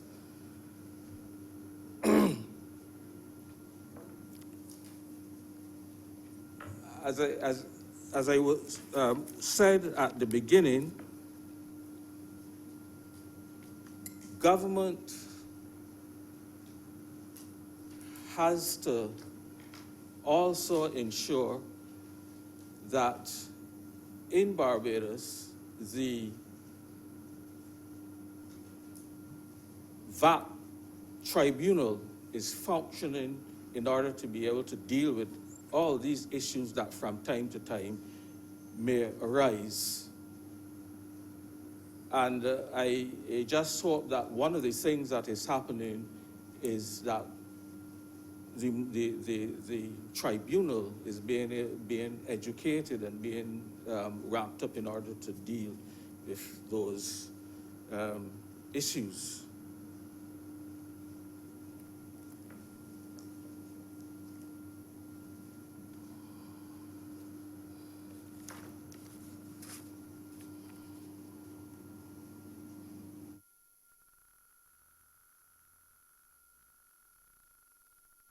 The things that I think we'll also have to think about is I've noticed in the proposed legislation the provision for refund of VAT. As a matter of fact, what the proposed legislation is actually saying, notwithstanding any enactment granting a person any exemption from the payment of the tax is payable on goods and services purchased by such persons in the manner mentioned in Section 32B. Other words, and it goes on to say a person who pays tax pursuant to Section 1 shall be entitled to a refund. In other words, you have persons who may be zero rated, you have persons who may be tax exempt, but what this is requiring them to do is if you do an online purchase, you still have to pay the VAT up front and then line up and get and apply for a tax refund. And that seems to me to be very burdensome and cumbersome, particularly for small the small persons, the small business people who I mentioned earlier, who, as we know, are always cash-strapped. But you are now requiring them, if it so happens that they are exempt or that they are purchasing an item which would normally be exempt or a service, you're now requiring them still to pay that tax online and then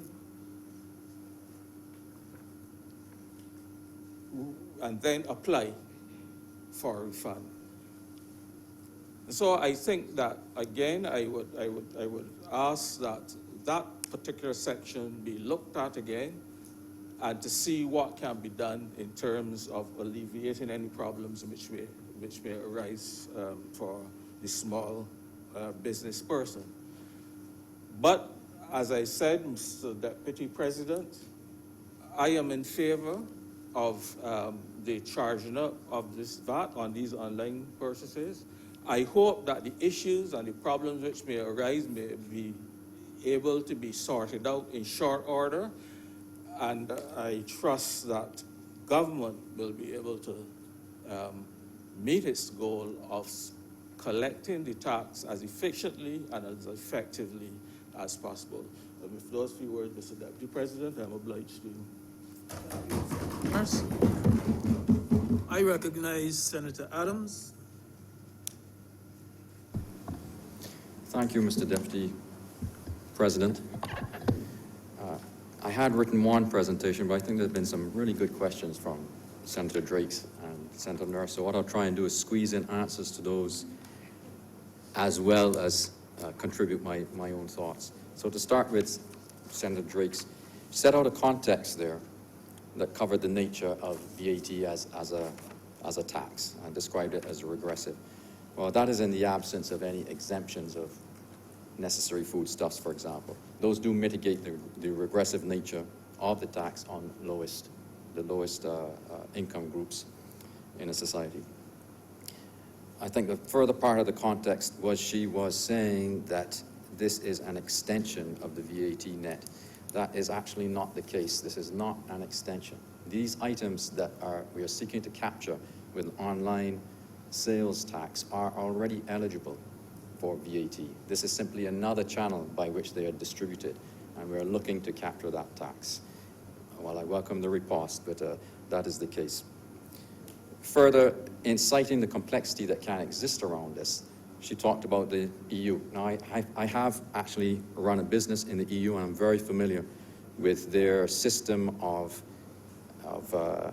recording, paying, and refunding VAT. And a lot of the complexity is really around the fact that they have a tax harmonization context, which does not exist here, and they have at least 15 different rates of VAT that any business selling into those other 27 at that time member states had to take account of.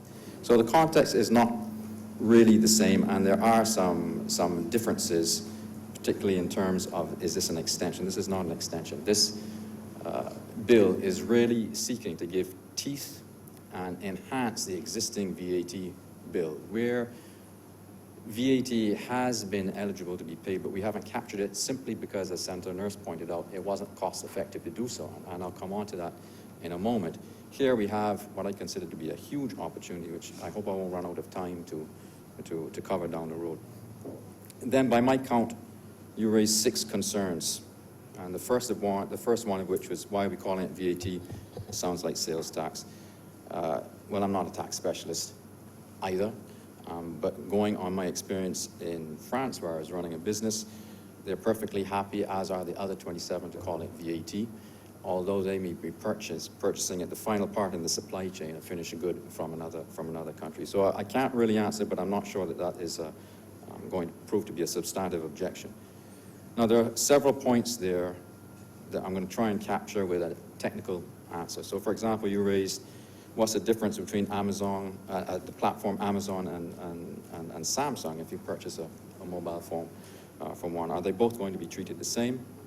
You also had a concern where services going to be treated the same as goods, and if so, is that going to raise costs for merchants? And then you covered the necessity to take account of exemptions, B2B versus B2C, and I think the final one I've got here is that it's possible that the vendors abroad simply refuse to serve Barbados because we're imposing onerous regulations on them. So I'll try, and I'm sure my senatorial colleagues will correct me if I get this wrong, to explain how this is being implemented. And this would have been the introduction to my own comments, that it's a huge opportunity. Because here we've got a proposal in a small amendment that really doesn't look, it looks fairly banal, but this is an example of a technological solution that is going to be further reaching than the immediate impact obvious in this bill, and it's consistent with the government's digital strategy. What the government has done here is they put out a request for proposal on how could they capture this VAT that was falling out of the net on items that were always eligible for VAT but were being sold on an online platform. If you went to every single vendor, of course, that would be excessively burdensome. What they found was a provider who's done the same service in South Africa and Australia with good success, whereby they form, if you like, a bucket for those companies that process payments. So I'm talking about a Visa, a MasterCard, PayPal. There are not a great many of them. They tell them, look, we've got an advanced algorithm that can tell where the person is making this purchase. It's not just based on IP addresses. It's actually fairly complex. We want you to apply the prevailing rate of VAT on these goods and services that you provide. And that, in a nutshell, is the approach. And I'll come on to the cost benefit in a moment. But by taking that umbrella approach to capturing a small number of payment processors who dominate that space, it is relatively easy to capture the bulk of the VAT that is eligible for application on these online sales channels. Now, having said that, I think I will try and weave in some replies to Senator Nurse, but they may be obvious in the rest of my remarks. I think having said that, this is not likely to be difficult for small businesses to bear. And there was a point I think that was made there around fairness. Well, I turn that slightly around. I'd say that where you have a Barbadian business trying to service the local market and obliged to pay VAT, and they are competing with an online seller who we are currently not collecting VAT from. Well, that local company employs Barbadians, and they are at a disadvantage simply because we have provided a loophole, if you like, by which these online sellers can sell much cheaper because they're not carrying the 17.5% tax than they otherwise would be. So in terms of fairness, I'd say this puts local businesses on a more even footing when competing with overseas businesses. You brought up a point about will the system be exorbitant in terms of cost. That system I described and the contract that's been written, it is anticipated that for every dollar of tax that is collected, the total cost for the government of Barbados will be under 5 cents. So 5 cents in every dollar collected. I see eyebrows being raised. Now, I work in fintech. I can tell you that that is not an unusual outcome.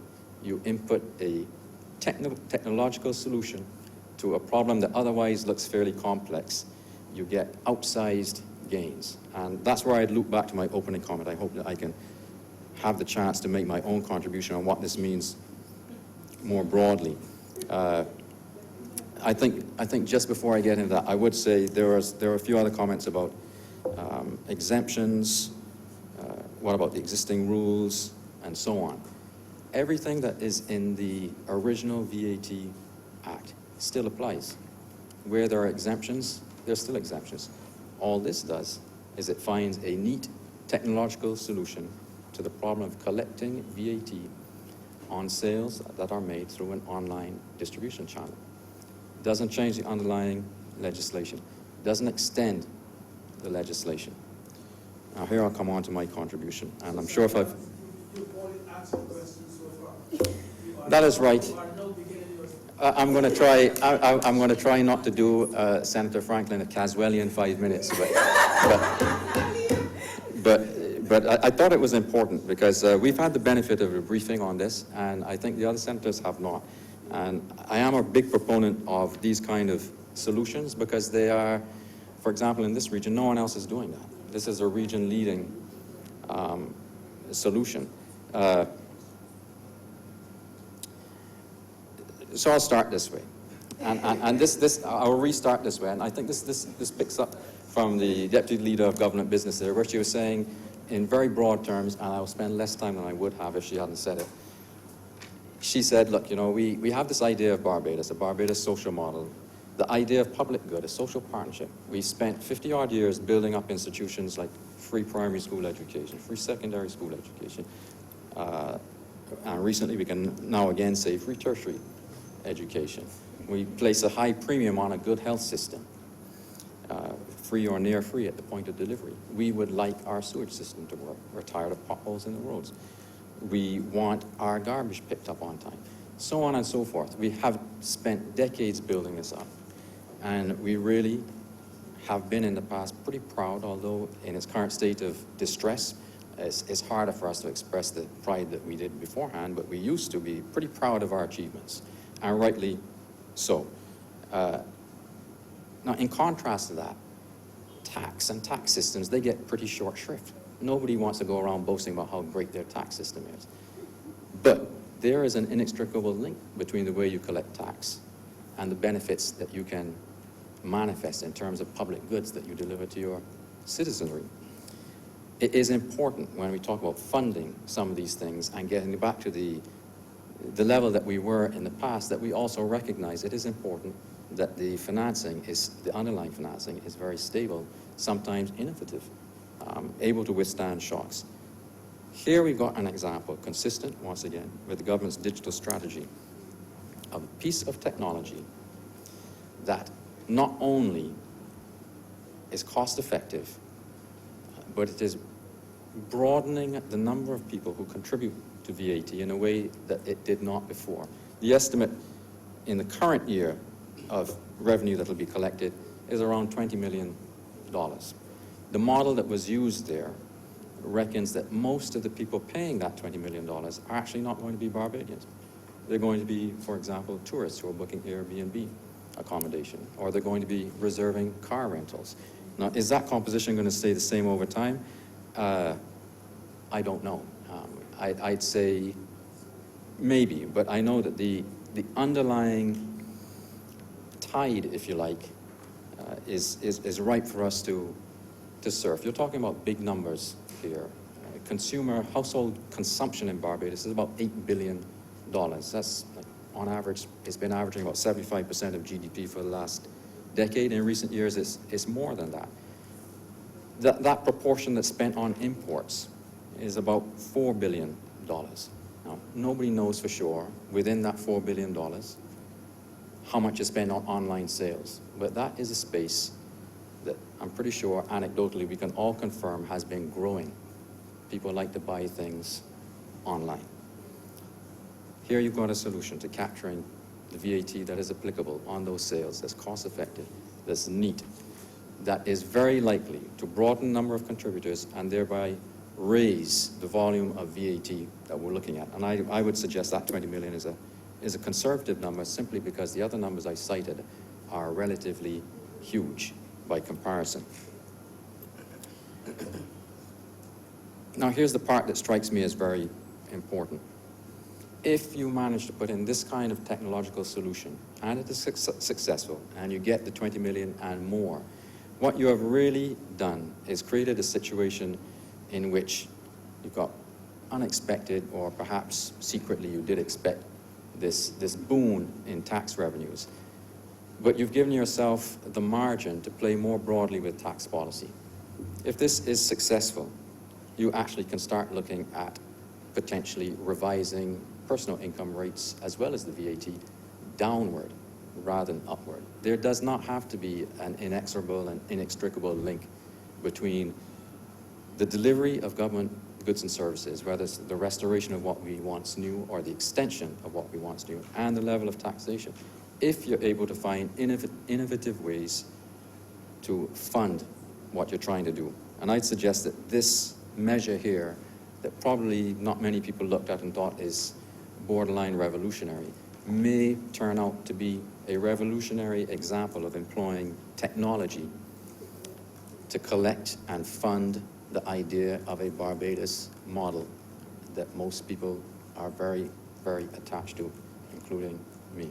So in that sense, I really do fully support this example here. And I'll give you a couple more pieces of data. At the moment, out of our total tax take, VAT is about 30%. I think it's slightly less than $1 billion. The total revenue is around $2.4 billion or something like this.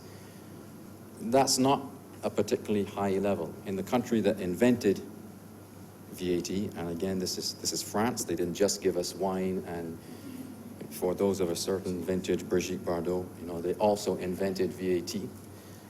Their measure of the tax take is 50%.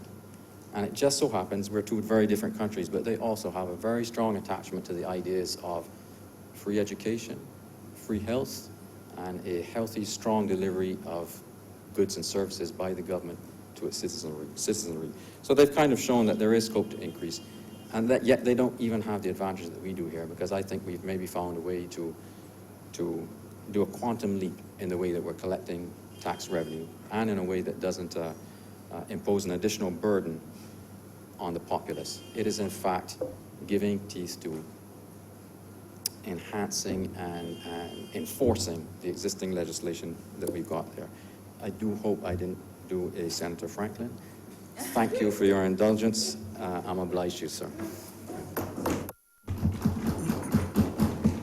Thank you, Senator Adams, for your response to the questions and for your insight and your explanations. Thank you very much.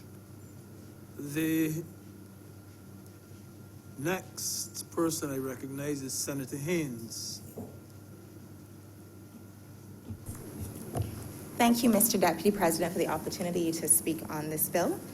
I'm aware of a lot of the uncertainty that has been fueling a lot of the fear and anxiety about the implementation of this bill And I hope that we all on the government side will be able to edify and enhance the debate just to make sure that the public is better aware of what we're hoping to accomplish. So as Senator Drakes would have spoken to, this tax was put in place from 1997. So it's basically 22 years since VAT has been in existence.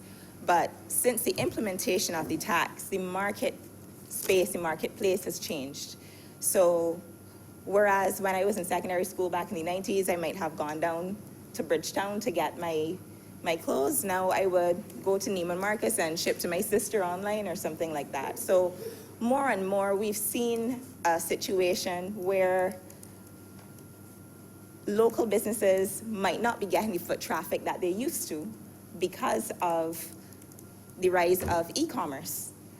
And if you would recall, through the original VAT Act, all goods and services supplied in Barbados, provided that they're not zero rated or VAT exempt, should actually have the tax applied.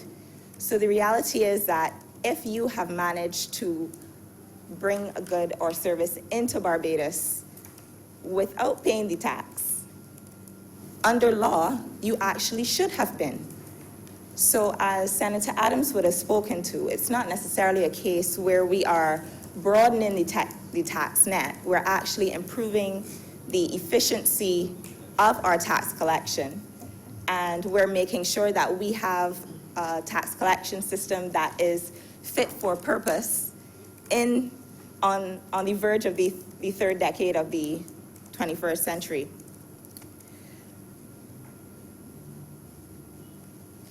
I wanted to also speak to a few more specifics. So Senator Drakes would have spoken to the fact that VAT revenues last year were in the range of around $950 million. But I'm sorry, can you say that? Right, but it's been estimated that we have been losing about $50 million in VAT revenues because the Barbados Revenue Authority doesn't have the jurisdiction to operate in terms of tax collection outside of Barbados. So one of the things that this legislation has spoken to is, if you could look at the amendment to Section 2 Cat 87, it makes reference to what is known as a tax collecting agent. And what Senator Adams would have spoken to is the fact that a request for proposal would have gone out and different tenders would have been made, and a company has been identified that has the capability and the experience to act basically as an agent for the government of Barbados. So it's not a case, I believe Senator Nurse was speaking to the fact that he's wondering how our revenue collecting agency will get the money from these vendors and so on. We actually have hired a firm that will act as an agent who has the experience, because the Barbados Revenue Authority doesn't have the jurisdiction or the capacity to act outside of Barbados as a tax collecting agent. And this is technology that has been tried and tested.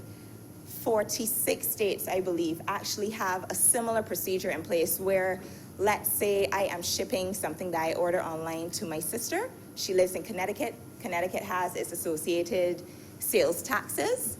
Although I have a Barbados issued credit card and a Barbados billing address, I'm shipping to Connecticut, and as such, I pay Connecticut sales taxes because I'm shipping to Connecticut. So what this legislation is basically seeking to do is for any good or service which will be consumed in Barbados to have, I beg your pardon? Oh, okay. For any good or service which will be consumed in Barbados to have the applicable VAT applied, provided that the good or service is VAT eligible. So one of the things I wanted to speak to was something that are known as harmonization system codes, or HS codes. So it's basically a system, a nomenclature that allows for, whether I am ordering from China or whether I'm ordering from Europe or from Barbados, certain items or goods or consumables are identified based on a specific code. And what will happen is that we basically, through our agent, would be able to tell suppliers, well, let's say you go onto Amazon to buy books, as most people do. books and literature are usually VAT exempt, as are a number of other things. So what will happen based on the harmonization system codes that our agent will have access to, Amazon will be aware that this is something that is not VATable. So it's not necessarily a case that you pay the VAT up front and then you have to go and wait for a refund and so on. Because that harmonization system would allow for us not to have to pay all of this VAT up front on everything and then wait for a refund. So that's just one of the points I also wanted to address. This is actually something that is very progressive, as Senator Adams would have spoken to. We are actually the first country in the region to incorporate this kind of technology into our tax system, and I believe it's something that we should be lauded for. The other thing is that a question was asked about services. So there are a number of services that will not be affected. One WhatsApp that I remember receiving spoke to the fact that someone was concerned that they had a child who's being educated abroad. So I'm going to use that as a scenario just to explain a few things for you. So I'm the parent of a child who's studying in Florida. Not yet. I am going online to book my flight to Florida. What I want the public to understand is that I am flying to Florida, so my service is not being consumed in Barbados, and as such, I will not be paying VAT on that flight to Florida. My son in Florida has a credit card that he uses. I'm being distracted, sir. I'm so sorry. Fully good. It's a good thing. My son in Florida has a credit card that I've given to him. It has a Barbados billing address, but he's in Florida. He's going to go into Starbucks and swipe his card. This is a tax on online transactions. So I would just like the public to remember, it's a tax on online transactions, so you don't have to worry that when you travel to New York, when you travel to see family in England and you use your card, that you are going to have this tax applied. It is not a tax on credit cards. It is specifically a tax to close the loophole on online transactions, okay? The other thing that was raised by this particular person was that they pay the fees for the child's education utilizing a credit card. So once again, the service is not being accessed in Barbados. You will not have to pay for that. And the other thing that I wanted to highlight was that education has always been a VAT exempt service. So as such, it will not be affected. And so goes the whole list of things: pharmaceuticals, hospital supplies. So those categories are not being affected by this tax. I wanted to also spend a little time on a few questions that people had. So one concern that a particular business owner, small business owner that I know had, was a concern about whether you're going to be paying VAT twice. So I will draw your attention to, Clause 32B, Part 4, which says that where the tax is paid online for goods or services in accordance with subsection 1, no tax is payable on delivery of the goods or services where the invoice issued under subsection 2 is produced as evidence of payment. So your invoice is actually automatically generated by the payment processing agent that we will have facilitating the process, and the VAT will be separated out, so you will know exactly how much VAT you have paid in the process. I also just wanted to say overall, I think it's not only a progressive step for Barbados, it actually is good for business. People were concerned that it's going to hurt business. I actually think in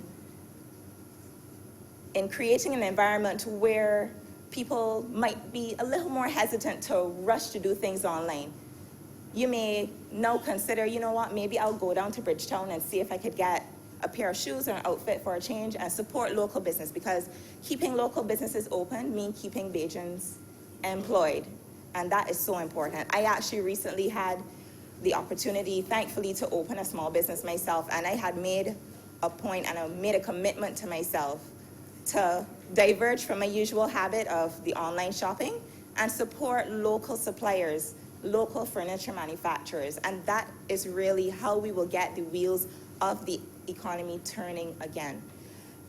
One of the final things I wanted to address was the notion that obviously taxation is something that no one likes to talk about. It's not fun. Nobody likes to pay taxes. That's fine.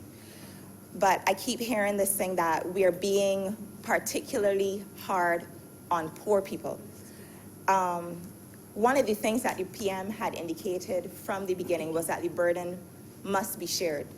And we were all in here when this Parliament passed a number of pieces of legislation to help to, as the Prime Minister would have said, to ease the burden or give people something to go on before we take the long walk.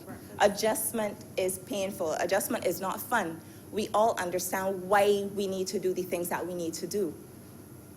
Okay? So that's why we saw things like the 25% increase in the budget for the welfare. That's why we saw the wage increase to the tune of $60 million per year. So it's not necessarily that we're trying to inflict more and more pain on people who are having such a hard time. There are targets to be achieved, yes, but at the same time, as the PM had explained it, we front-loaded, making sure that certain social provisions were in place before we rolled out a lot of these things. And I hope that this afternoon we can count on the support of the independent and opposition senators in passing this bill. I hope that I was able to offer a bit more elucidation on the process and what to expect, and I thank you for the opportunity to speak, Mr. Deputy President. Thank you. Thank you, Senator Haynes. Very well put together contribution and a lot of clarification in it as well. I now recognize Senator Moore. Thank you, Deputy President. In contributing to the discussion on this bill, one is forced to recognize that there's an obvious financial objective involved in the amendment, a revenue generation objective. One is also forced to recognize that the amendment could have an objective of controlling the outflow of foreign exchange. If one recognizes those two objectives, one is therefore forced to see the value in the amendment which is before us. Online purchasing is big, as we've heard. It continues to expand across the world, and indeed Barbados is no exemption. People from all walks of life, people at all levels in society have cashed in on online purchases for different reasons. A number of people, the poor people, the smaller people that we've been hearing about, would obviously be seeking cost advantages. I'm always torn when we have to engage in debates or discussions on supporting local business, because I am one of the foremost advocates for supporting local businesses. And there are so many others out there who want to support local business, but simply can't afford to support local business. So it might call for people to support local business. It's also a call to encourage local business to facilitate citizens' wish and desire to support local business. When I was small, there was a little rhyme we used to sing about Ching Ching Charlie sitting on the wall. He tried to make $1 out of 50 cents. He tried to make $1 out of 50 cents. That's a long time ago. Clearly. And more recent than some would remember. But he tried to make $1 out of 50 cents. No, that's impossible mathematically. But yet that is the reality with which so many are confronted with on a daily basis. You only have 50 cents. but you need to make that 50-cent stretch only if it could make $1. Many purchases, we've heard Senator Drake's made a reference that most purchases online are discretionary, but a number of purchases too may be of necessity. Just a couple months ago, I was speaking to someone who couldn't get a certain kind of medication online. Locally, that was required for an ailing relative. And you had to resort then to online purchases. And I know the VAT implications and so on, but I'm just saying that there will be certain times and certain situations that will force people even to have to make online purchases to cover necessities. But discretionary purchases, I agree with Senator Drake's Deputy Chair, that when it comes to discretionary purchases, individuals will not necessarily do as Senator Moore in her submission indicated, that is, purchase locally. They rather may opt not to purchase at all, would recognize it as something that they can forego. I want to take us to our experience as a country with the value-added tax. Our experience has shown that even where the value-added tax has been increased, namely from 15% to 17.5%, that the tax has not performed in a way that it was anticipated. An increase in tax is an effort which hopes to generate the same kind of response that this particular amendment seeks as well. More taxes, widening the net, as we have heard. But widening the net sometimes, as our experience shows, causes spending to contract. Spending patterns change, and they change significantly. And where spending is discretionary, that is an obvious way in which changes are observed. We've heard about the amendment being revolutionary. We've heard about the amendment being lending to a tax collection system that is fit for purpose. I have no doubt, Deputy President, that might be true. But I would want to take us in a direction where we consider the timing of some of these amendments. Timing, it comes at a time where a country prior to May last year had been crying out for being overtaxed, being overburdened with a number of taxes. It comes at a time where after May last year just comes to me, where after May last year, a number of other taxes have been imposed. Notwithstanding the fact that for some, there was an attempt to give something to make the journey, that's what it said, made the journey a lot more bearable or so. But a lot more taxes have been imposed.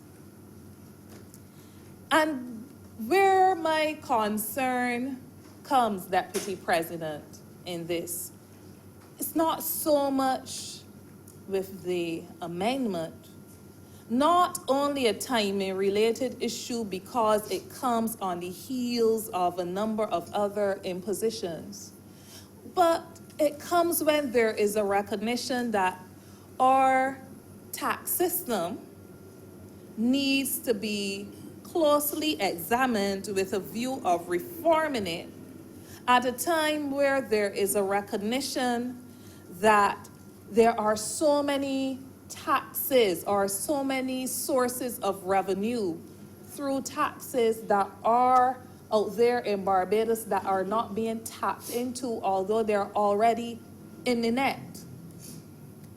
What am I saying? Without even widening the net, there's so much opportunity out there for revenue collection if only taxes would be collected in the way that legislation makes provision for.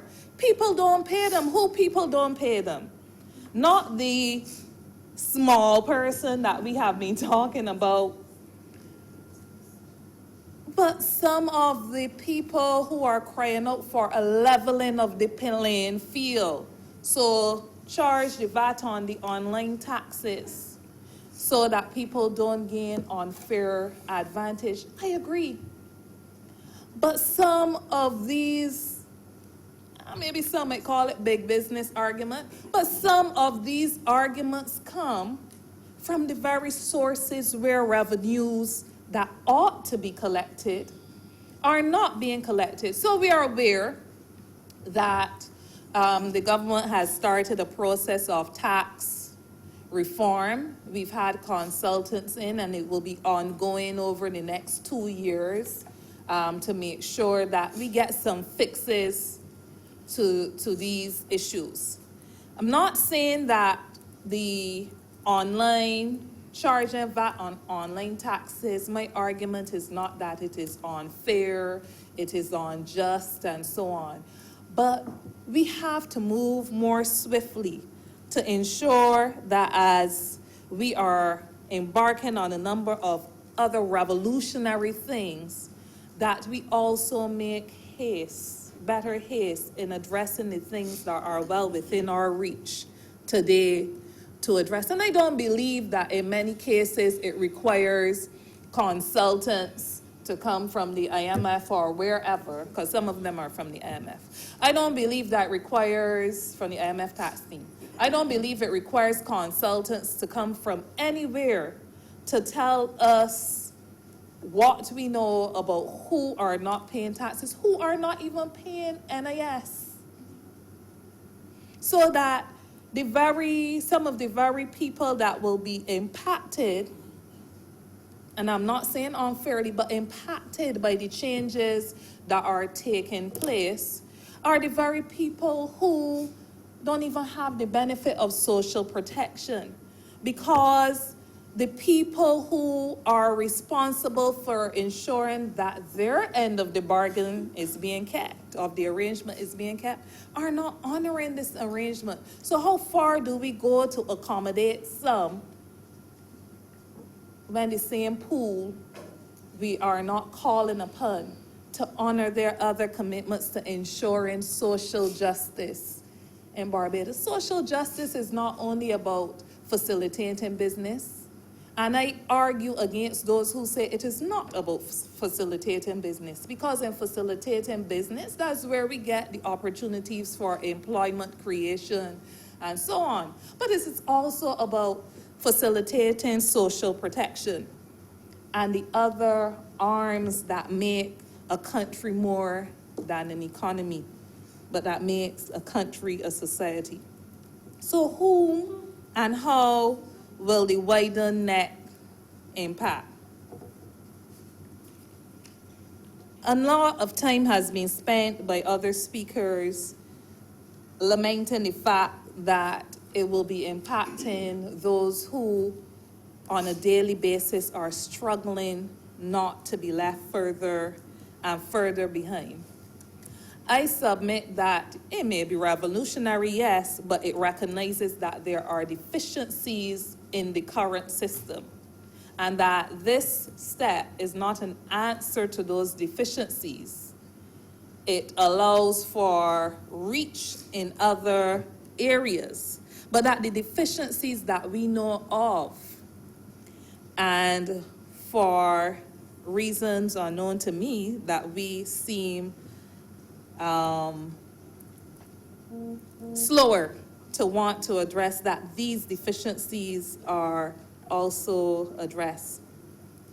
I wonder too if in our contemplations, if in our discussions, therefore, we have remembered those times where we also spoke out against a system being overtaxed, and that taxing your way through a crisis is not the most appropriate response. The question, therefore, before us is not if this approach is revolutionary, but how. I always go back, and I think in my last couple submissions, the last two submissions, made reference to the fact that the way we do things send a signal to people, or send mixed signals to people. On the one hand, we are saying we don't want to overtax. On the other hand, we are saying that we are doing what is necessary to catch into a pool that is there of uncollected tax. On the other hand, we've been hearing for the last decade that there is a large enough pool out there where there's already provision of taxes that can generate the necessary revenue that are not being tapped into. So I understand where fellow senators have gone, where they've mentioned small business and the small man, because these are among the people looking on and who are assessing the actions that are being taken, and maybe not seeing that there is alignment in everything we say and what we do. So, Mr. Deputy President, I doubt that I'm the only one that would have a number of, don't let me say questions, but concerns surrounding the issue. In fact, I know that I'm not the only one. I just want to urge, as I've urged in the past, that we take a step back and ensure that a very good thing is not criticized and doesn't get the benefit or the value that can add is not observed, because once again we are embarking on doing something very positive, something very phenomenal, but going about it perhaps in the wrong way or even at the wrong time. Mr. President, Deputy President, that is my submission. Thank you, Senator Moore, for your insight and also for your number of concerns. I now recognize Senator Cummings. She's not speaking. I thought I saw her. It was Senator Moore. Sorry, Senator Holder. Thank you very much, Mr. Deputy President. I know we sit closely together, and we may have and share similar views, but yes, and yes, thank you, Mr. Deputy President. I concur with you. I wouldn't want to disagree with the chair at all this evening in the chamber. Mr. Deputy President, I'm not going to detain the chamber this afternoon, because I think that there is an understanding, and there ought to have been, based on the responses from Senator Adams and Senator Haynes and the acting leader of government business this afternoon, relative to this amendment. And so when the question is put Mr. Deputy President, I doubt that there will be any dissenting voices, because we have an appreciation for what we are seeking to do this afternoon. However, I took note of some comments that I saw on social media recently, and I felt that it is important at this time, Mr. Deputy President, to seek to bring further clarity and debunk what I call some of those myths and those views that have been exposed by persons who I think are not well intended at all. Actually, they remind me of a quote I heard recently that suggested there are many people now who are blatantly telling lies, Mr. Deputy President, telling lies, and this is now being accepted as free speech. So people are just telling lies, and it is now being couched as free speech. But we have a responsibility, I think, to correct those persons and to correct those views when we hear them. So there are 2 points that I would wish to make at this time, Mr. Chairman. The first one is this view of broadening the net, the tax net. And whenever taxes are being discussed, there are many who, go on the radio stations and they go on their Facebook pages and so on, and they talk about broadening the tax net. We are trying to do that. And when you think, Chair, of this piece of legislation and the amendments that are being proposed here, that is really not the intention. That is not the intention. What we heard this afternoon, Mr. Deputy President, is that this tax on online transactions is being charged for those persons who ought to purchase via the internet as they would have done maybe locally. So the same persons who are actually making their purchases as they would have done in the past, but they're doing so via a different mechanism. They're doing so online. I'll give you an example, Mr. Deputy President. I heard Senator Haynes make the point earlier that now instead of going to the clothing store downtown, she goes online. She would have been purchasing her clothing from a particular store. I hope it was a small business in the past, but for whatever reason, it is the age of technology. This is now, a time when we are touting using the internet, using the web, and so on. So instead of going there, she maybe don't want to drive. She's decided that she can't find any place to park. She's going to now go online. She was already paying VAT on the clothing, Mr. President, Deputy President. She is already in the tax pool. All that has happened now is instead of her going to that small business to make that purchase, which I'll come back to shortly for my second point, instead of her going to that small business to make that purchase, she's now making the purchase online. And so what we have in this proposed bill is that persons who ought to make their purchases online as they would have done in the past, that they are now going to pay that VAT on those online transactions. But I'm not seeing, Mr. Deputy President, and I would ask the leader of government business when she closed the debate to correct me if I am in error. But I am not seeing any widening of any base.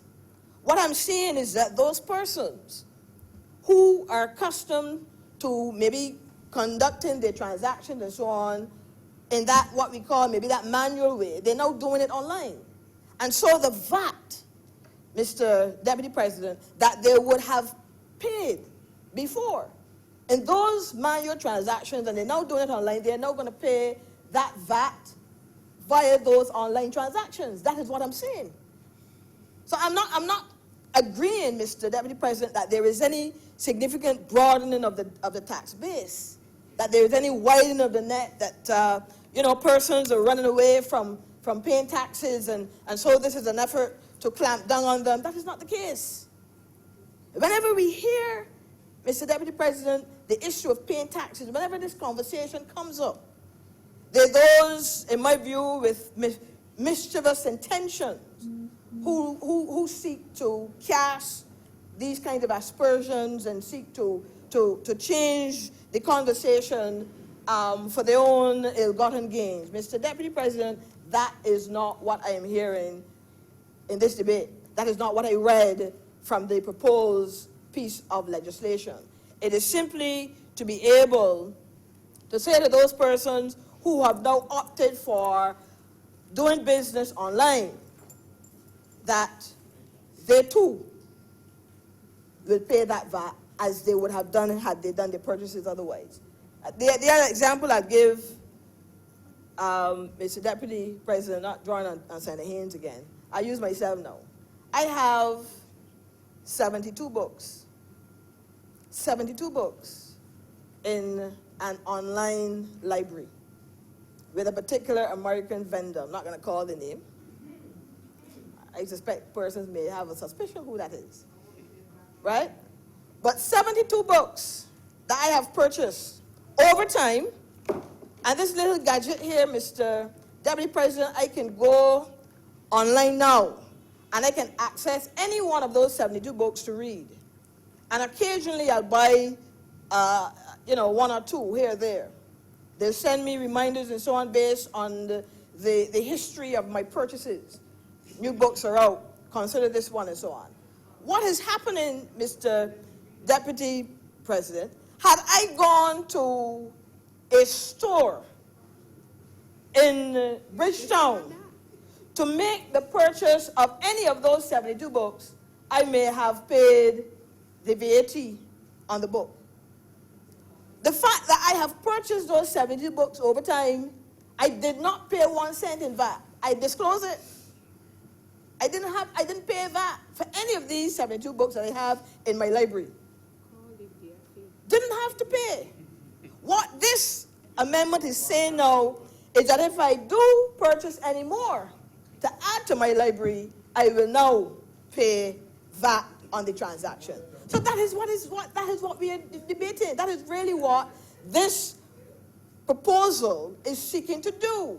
Those people who are accustomed to making their purchases, Mr. Deputy President, they may have done so in Bridgetown and Oystons or wherever. They would have done so, I call it manually.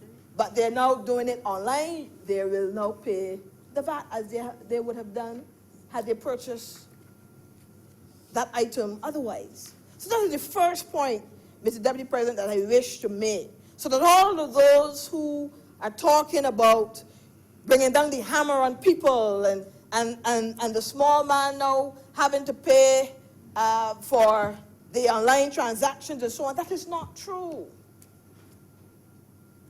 And I use myself in that last example there in my online library. Which brings me to my second point, Mr. Deputy President. There's a lot of talk about small businesses, you see? I heard it mentioned in this chamber on several occasions. Oh, the small business will now be unable to make a living. The small business will now be disenfranchised and not able to continue in the business in these harsh economic times. Again, Mr. Deputy President, we need to debunk that myth. We need to debunk that myth. Here are the facts. Based on our current legislation, it was at $60,000 threshold where small businesses were exempted in the past. That was increased to $200,000. That will not change. It will not change. So, Mr. Deputy President, what that says is that those small businesses that were registered in the past over 200,000, fine. But under 200,000, they were exempted. That was the threshold. They did not pay VAT on the transactions under 200,000. My understanding, Mr. Deputy President, is that that will apply with this piece of legislation as well. That they were exempted The threshold was $200,000. The threshold remains even for online transactions. All those items that were exempted, Mr. Deputy President, from VAT in the past, if these items can be purchased online, they too will be exempted. So what was applicable in the past to what I call the physical or the manual transactions will be applicable to the online transactions as well. So small businesses that are above that threshold, or below that threshold rather, will not pay the VAT on their online transactions. That does not change. That is what I have been told. So I'll therefore defer to the leader of government business to clarify. But that is my understanding. So those who are concerned and talking about, oh, they're going to be so disenfranchised and so on, need to have an appreciation for that fact. $200,000, that's his threshold. And so therefore what happens with those transactions that they would otherwise have made these inputs into their businesses, that they would otherwise have made here, and they ought to make those purchases online, as they would have done here, Mr. Deputy President, they will incur the same VAT.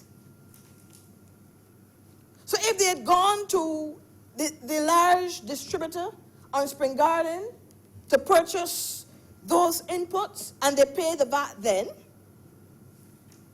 Mr. Deputy President, if they opt now to make those same transactions and to purchase those same raw materials as inputs into the businesses online, they'll pay the VAT as well.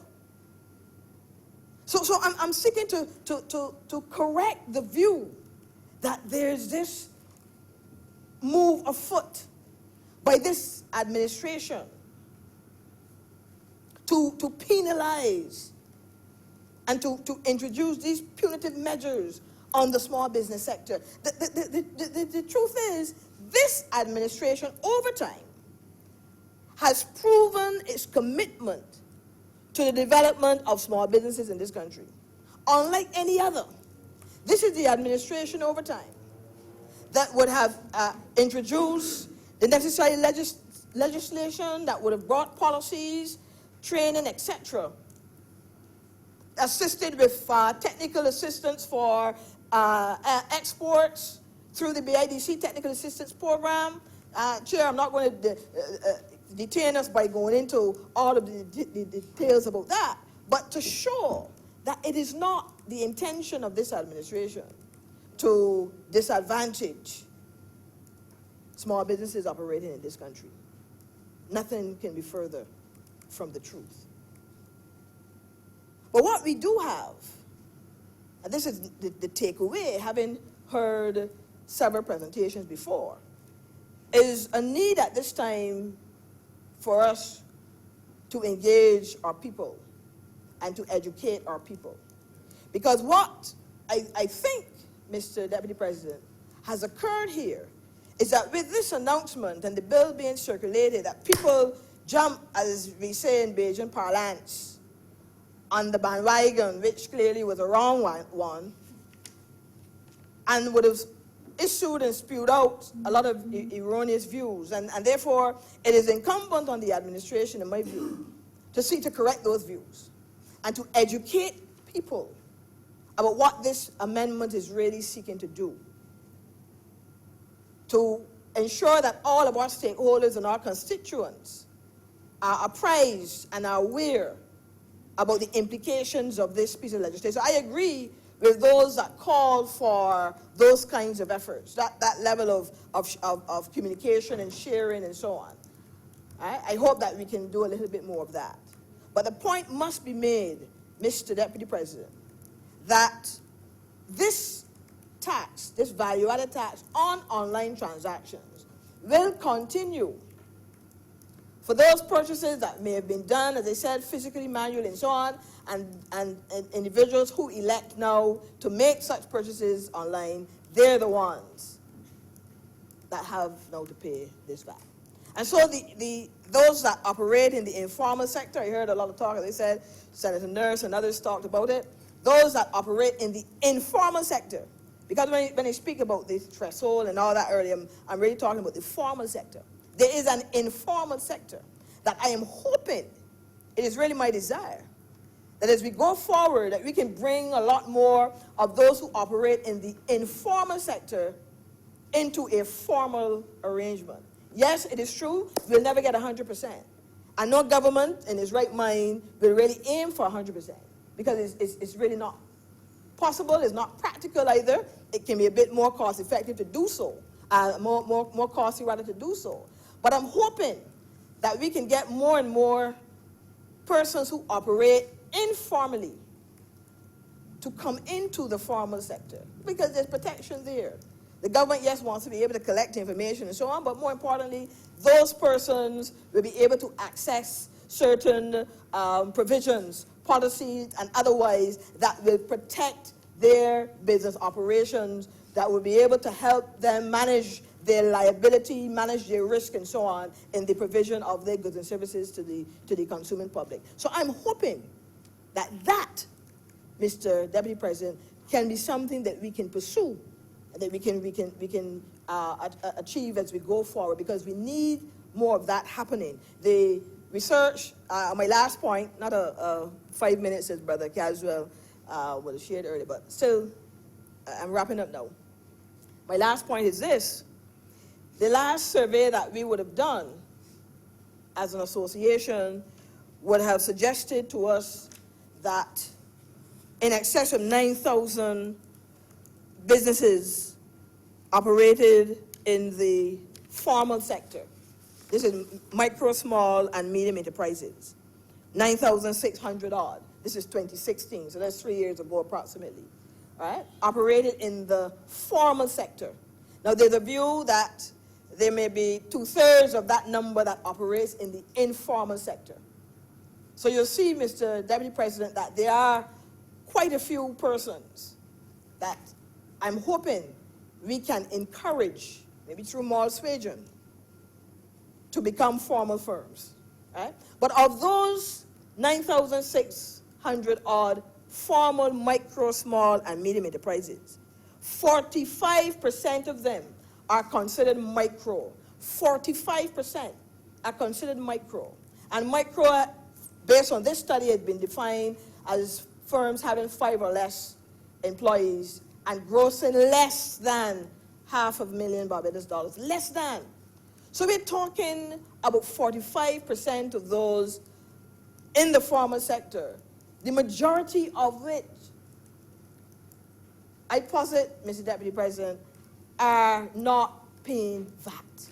They are not at the VAT threshold. So what that tells me is that those who have been making their purchases will continue to do so because they are not VAT registered. They do not pay VAT. They're below the threshold. That, therefore, will continue. In my final sentence, or two, I heard a comment being made, I think maybe it was Senator Haynes that made the point, about supporting local businesses and so on. And I smiled, because this is the age, yes, of technology. A lot of the pieces of legislation coming before the chamber, you know, they're talking about modernizing how we do things, going on the internet and all that. And therefore, what we may very well see is an increase in businesses, you know, online, offering their goods and services and so on online, and consumers going online to make those transactions and to make those purchases. So I suspect that we're going to see a lot more of that. And if that is the case, Mr. Deputy President, I can only hope that the consuming public in this chamber and hearing my voice may give greater thought to those small firms who are actually online, who are offering their goods and services online, and give greater thought to patronizing them. Yes, you can have the luxury of the internet, you can have the luxury of staying in your home, wherever you are, you have the luxury of not having to drive and so on, you know, find a car space and all that. You'll have that luxury. But I'm hoping that as they do go online and they offer their goods and services online, that, Mr. President, we can get more of the Barbadian public really patronizing those firms and therefore saving the foreign exchange, therefore keeping, you know, our monies here and thus strengthening our economy. So with those few words, Mr. Deputy President, I want all those in the hearing of my voice to have an appreciation for what this piece of legislation is intended to do relative to how we do business here on the island. It is that those who are making purchases online, who otherwise would not have paid that VAT, that we are now able to collect that, that particular tax and thus add that to the tax pool. Remember, I think it was Jesus himself who said, render to Caesar the things that are Caesar's. I'm obliged. Forthright and well-articulated contribution.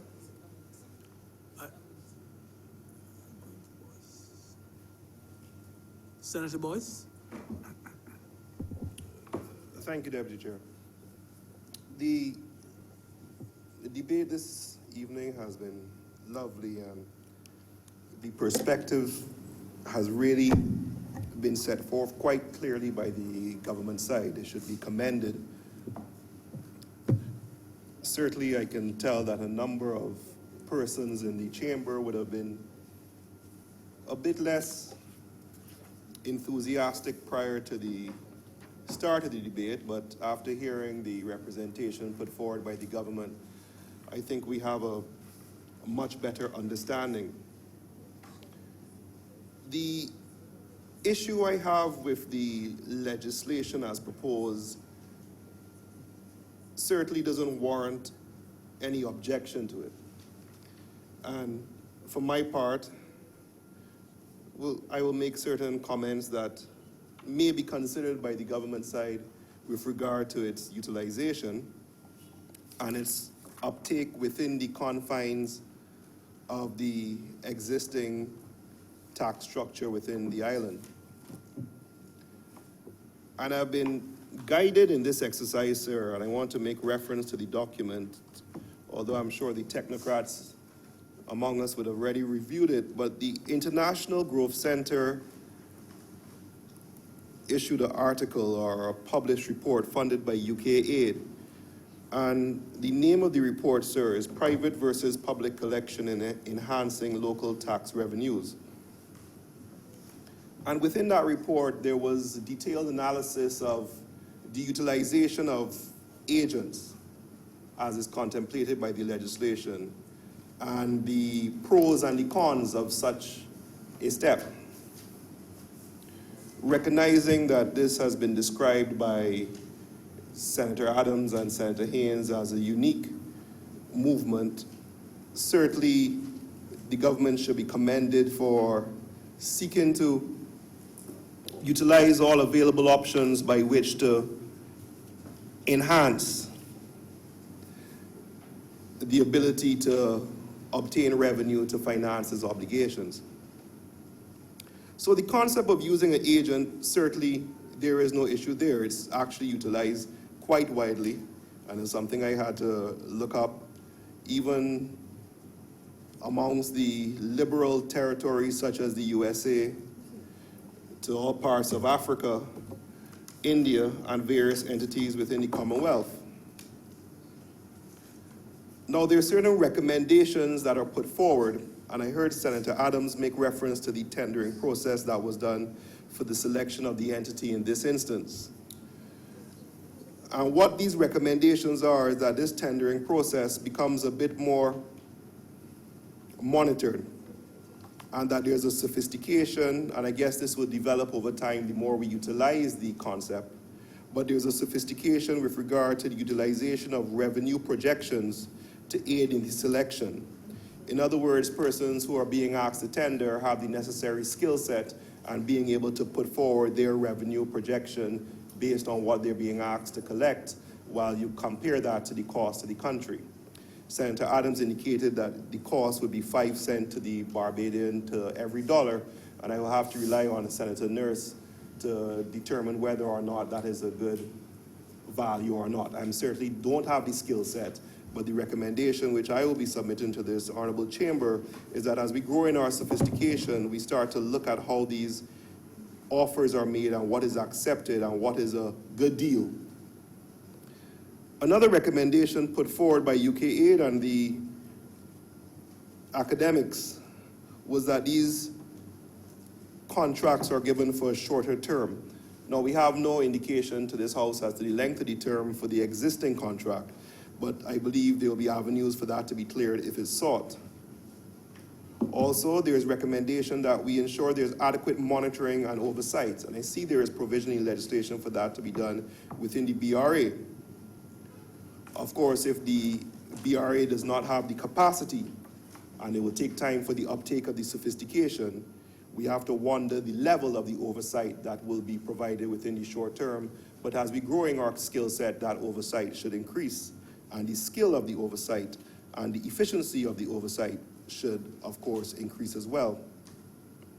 And by doing this oversight within the ambit of the BRA, we recognize that by using an agency, because we don't have the ability to do it in-house for now, we recognize that that agency comes at a cost. And what seems to be the concern of the international agencies who monitor the utilization of private collection tax revenues is that by utilizing private collection tax revenues, you deprive your public collection sector from developing the necessary skill set. So the recommendation would be, of course, as we go forward on this program, that care is taken to ensure that we grow the sophistication in-house. One, for the fact that we need to be able to guard the guards, and two, of course, that if there's revenue that we can gain as opposed to losing the 5 cents on the dollar transaction, and we could do it in-house, that would be increased revenue for the government of Barbados. So those are my comments, sir, in relation to the utilization of the licensed agent for the collection of the VAT on online purchases, sir. The second area which I would like to make a comment on is in relation to the proposal at 32F of the bill, which relates to compliance by foreign vendors. And when this is examined, I think to understand the potential impact, we need to look at what the definition of foreign vendor is in the draft bill. So foreign vendor, sir, is defined at 32A as a person outside Barbados who sells goods or services online for delivery to a person in Barbados or for consumption or use by a person in Barbados, and includes persons selling on platforms such as Amazon and eBay. And we all frequent Amazon in one way or the other, and I will certainly not make any comment about, I will just not make any comment on which sex utilizes Amazon more. But I see one or two married members of the Senate nodding at me gravely. And I will not say. So the definition of foreign vendor is a person selling on platforms such as Amazon and eBay. And as you know, Mr. Deputy Chair, persons include corporations, as it's not stated to be an individual. And we all know that the major retailer on Amazon is Amazon itself. Now, in a situation where, and I also want to raise a question, it's not clear as to whether the foreign vendor is required to be a registrant under the legislation. And I will just put that aside for clarification. Someone could clarify. To me, the reason being is that if the foreign vendor is required to be a registrant, then there are some obligations that are unlikely to be met by the foreign vendor, given the requirements of the registrant pursuant to Section 40 of the existing VAT Act. But put that aside. What is interesting is that the penalty for non-compliance, and I use the word loosely, so let me go to the actual draft legislation. If we turn to 32F, sir, we see that the bill says where a foreign vendor or payment processor fails to transmit the tax in accordance with 32D, Barbados Revenue Authority may in writing direct any internet service provider to block within a specified time that foreign vendor from entering the internet jurisdiction of Barbados or the Barbados internet market. So, sir, what we have here is blocking a third party from accessing Barbados internet market. Ignoring the asides, Deputy Chairman, the issue that this raises is, of course, trade implications, and I believe Senator Cummings will be better posed to address any concerns in that regard. But the practical concern would be, of course, the effect on other citizens. I believe if Amazon.com was blocked from selling products to Barbados, we'll have to deal with a near riot. So the question as to whether or not the legislation, even though it provides for the remedy, is a remedy that could be utilized, and recognizing that the legislature tries not to act in vain, it is something, sir, that I would certainly appreciate some guidance from the persons who have the ability to present that position. And of course, we then consider the effect on the ISPs themselves, who have been labeled with a duty at 32G. Now, certainly being a proponent of regulation, as I am, as I said, center-left,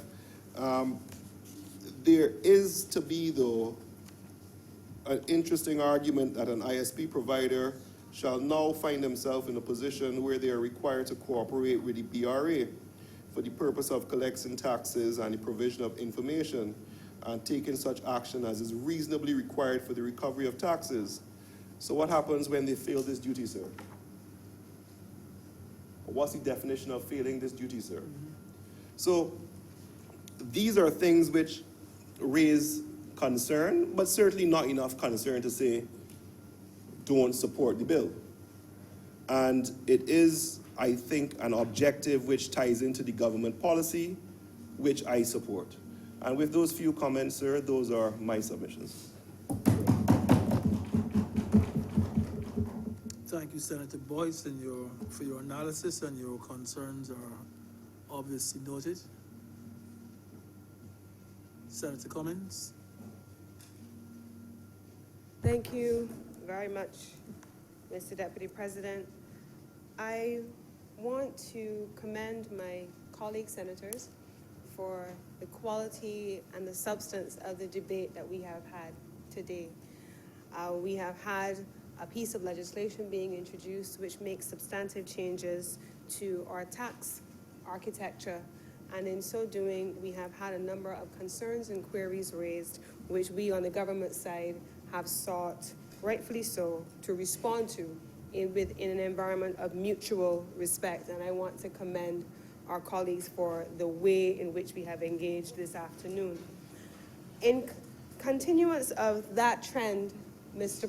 Deputy President, I wish to respond to a number of queries which have been raised by our colleagues during the course of the afternoon's proceedings. And the first one, and if there's anything that I've missed, please feel free to interrupt, well, to correct and to add value, and we will do our best to respond. The first issue, Mr. Deputy President, I think was raised by Senator Moore, and it was talking about spreading the burden among local taxpayers and expanding the net. And Senator Holder quite effectively responded to that concern, because that which is repeated often, particularly in a Barbadian space, is that which becomes true, even if it is not. And so the notion that the government of Barbados is at this time attempting to engage in a further expansion of the tax net is absolutely untrue. That is not what is happening here, Mr. President. If you were eligible to pay tax before this amendment, Mr. Deputy President, you are eligible to pay tax now. If you were zero rated and if you were exempt, you are still zero rated and you are still exempt following this amendment. And I will go through the difference between the zero rating and the tax exemption, because I realize that in the course of our discussions, there seems to be a conflating of the two concepts by reverting to the original legislation, Mr. President.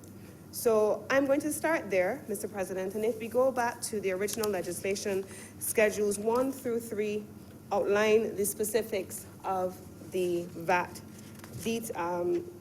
suppliers. So under the first schedule, we have a number of zero-rated supplies, Mr. President. And so when we talk about Barbadians having the ability to eat and those kinds of things, all of those things are currently zero-rated. But under the first schedule, we have a number of supplies which are zero-rated. They're taxable, they're eligible to be taxed, but they're rated at zero. Supply of goods for export. The sale of duty-free goods to tourists, not Barbadians, to tourists. The supply of international freight services.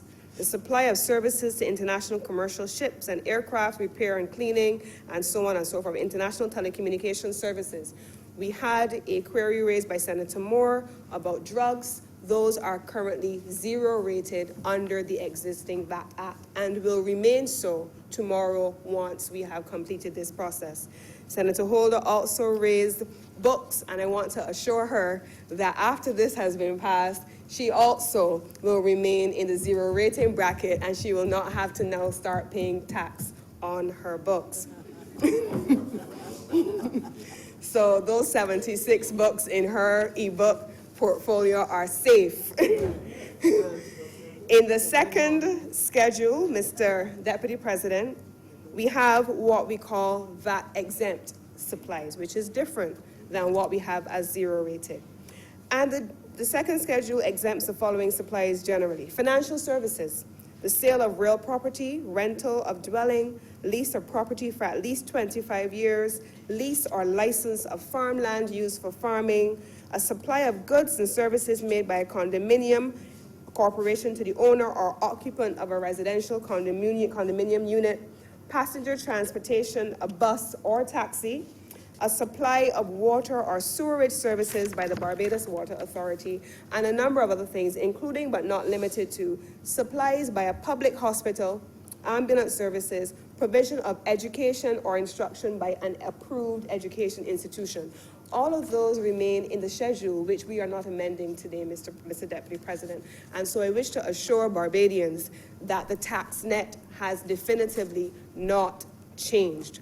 What we are doing and what we will need to be repeating oftentimes is that those persons who were eligible to pay taxes on the items not listed in these three schedules, but were utilizing the online platforms to purchase them and give themselves VAT exemption, are now going to be captured under the legislation because the online platform will now capture that payment. So, Mr. President, I want to be clear on that, and I think I've answered the first question. The second question was with respect to the payment process. I think Senator Boyce may have asked this question with regard to persons, the engagement with the payment processors. So I want to go through here a little bit. So there was an RFP, a request for proposals, which was undertaken. The tenders committee would have received the responses. They would have considered all of the proposals and responded based on what they would have received. And they thereafter agreed to offer a contract with full understanding of all of the concerns that you have raised in terms of how the modalities of implementation could be rolled out. That contract now is in place for 1 year. All right? What is the cost of that transaction, Mr. President, in terms of the role of the local entity, namely the Barbados Revenue Authority and the online processor? The cost of collection does not exceed 5 cents on every 100 cents, only, however, on new revenue collected. So if, for example, we were not collecting it before, and it is now new revenue that we're able to capture, 5 cents on 100 cents will then be paid for the processor. It will not come from existing revenues or monies that are already collected by the BRA are outside the scope of what the processor will be paid. The third question, which is a message that I received on my phone during the course of this debate, which asked the following question. If I am purchasing a service online and it is exempt, would I now be required to register under the legislation with the BRA? Mr. President, as a Barbadian taxpayer, you are already registered with the BRA, and you do not need to go and register again. What would need to happen in this instance is that if there is, for whatever reason, since we're using, as Senator Haynes said earlier, for goods, HS classification codes for goods, and for services, those that do not fall within the exemptions listed in the second and the third schedule, first, second, and third schedule, you are eligible to go immediately to the BRA and apply for a refund. And the BRA will return that refund to you. What has happened in this instance is that the processor will charge the consumer, where applicable, only where applicable, what the VAT is supposed to be levied. But if there is an error and you are charged VAT in error, you are eligible for a refund through the Barbados Revenue Authority, and that is a commitment that we can give to you as the government of Barbados. And I want to raise only one point, which is not specific at all to any of the questions which have been raised, and I hope that I have sufficiently answered all of the questions that were being raised by our colleagues. But I want to make one point, Mr. President, and it is specific to the tax base of Barbadians. We have made reference to Airbnb. We have made reference to car rentals. We have made reference to online purchasing of hotel rooms. And we are perhaps assuming in all instances that Barbadians are the ones paying for these services. But Mr. President, I wish to say, and I want to suggest to my colleagues, that we are a primary tourism economy. And what that means is that the majority of hotel rooms on island are booked by non-nationals. They're not booked by Barbadians. The majority of car rentals that are booked online are booked by those persons who have made their arrangements to travel to Barbados for their honeymoons, their long-stay tourists, whoever they are, and they book and pay for those services online. This new mechanism allows us, for the first time, to ensure that Barbadians and Barbados can capture 17.5% where applicable, or the lower rate if it is in the tourism sector, to capture those revenues for the benefit of Barbadians. That's what we're dealing with here, Mr. President. And so we can have a conversation around Barbadians carrying the burden and so on, but the majority of inbound transactions for Barbados outside of our consumption needs occur in sectors that are consumed in Barbados by persons who do not reside here. And this allows us the opportunity as a government and as a people to benefit from paying the same value-added tax in country that we would pay if we were to travel to any of those jurisdictions and be subjected to their tax legislation, Mr. President. And I believe that this is what we in the Barbados Labour Party call inclusion. And this is what we in the Barbados Labour Party and in this administration call ensuring that everybody pays their way. This is what we in this administration call spreading the base, not just for Barbadians, but in this instance, ensuring that visitors to our shores pay their share of taxes on products and services consumed here in the same way that we do that when we travel to their jurisdictions. And with those few clarifications, and with that one additional comment, Mr. Deputy President, I wish to lend my support to this item of legislation, and I urge my colleagues equally so to support. I am obliged to you. Yes. Thanks for that explanation and your clarification on the various queries.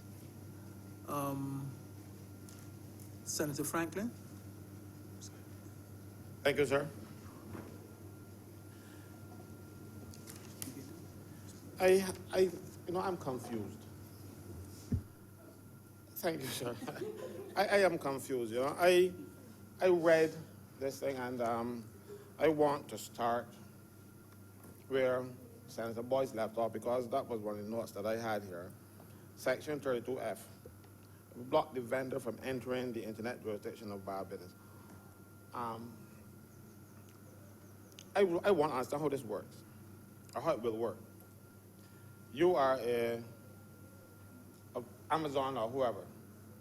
I log on, and Amazon, and I order something from Amazon. Amazon does not pay the VAT that was collected, or don't charge it.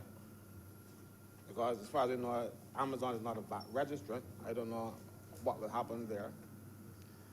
But then you block Amazon. You're starting a trade war,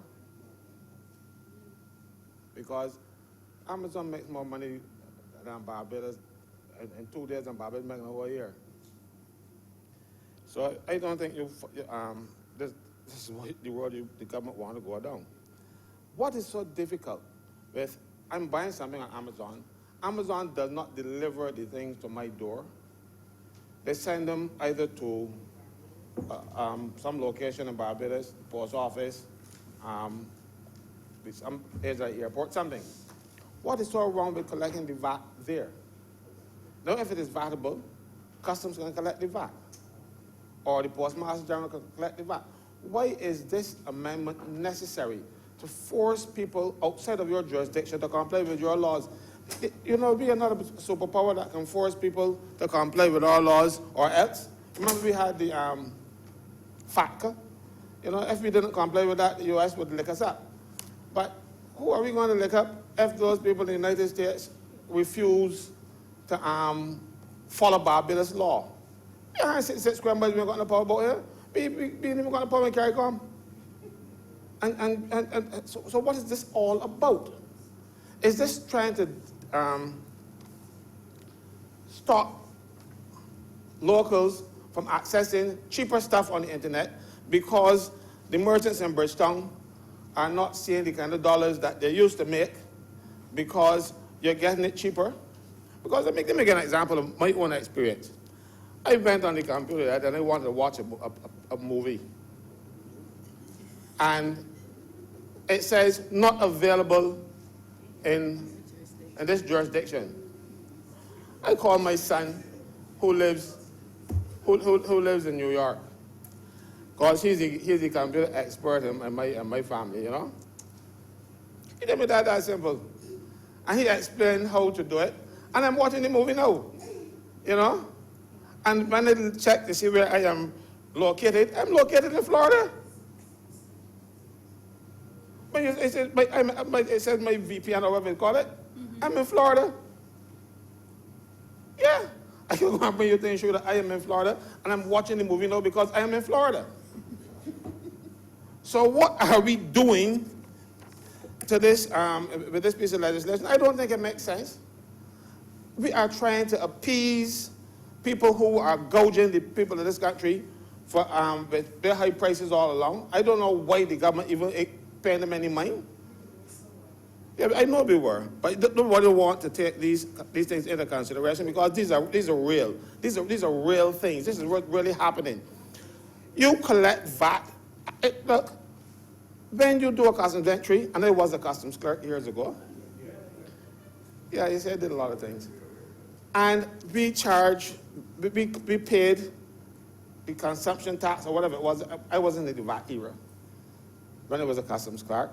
But we paid the consumption tax or whatever other tax you had at the port of entry.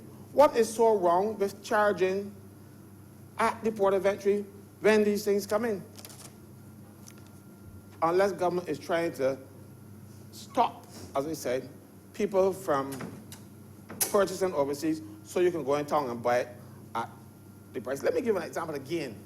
Car parts. You go to one of our local dealers here, and they tell you a particular part is $800. You go online. That same part is less than $100. So even if I pay VAT online and then come here and pay VAT again, it's still going to be far cheaper than it would be if I buy it locally. So this legislation is seeking to protect those gougers, trying to stop us, because when you, under Section 32F, when you block people from selling to Barbados, all you will do now is force us to pay the exorbitant prices that these people, our locals, are charging. Some of them are too greedy. I was a customs clerk, and I import for a large company in Barbados. And when I used to do the documents, prepare the entries, and when I saw the price of the thing that I cleared the entry, I used to be shocked. Car parts, classic example. Something used to cost cents, and you pay a hell of a lot of money when you go into the stores for them. Lumber. You know? So this piece of legislation is seeking to keep Bajans pushing the hand in the pocket and deep in the pocket to support a class of people who are parasitic in this country. No, government should start trying to protect us for a change. I'm talking about the small man. Instead of protecting those people, because let me tell you something, a lot of them have businesses in Bridgetown. They pay the staff $250 a week, below a living wage. Sometimes they pay them for 4 days because Monday isn't a big day for shopping, so they only let 2 people can work on Monday and let the other 6 stay at home. So they don't even get a full there's a week's pay. You get paid per day, and they let you work 4 days a week when the place is open 6. They're cutting their costs as much as possible.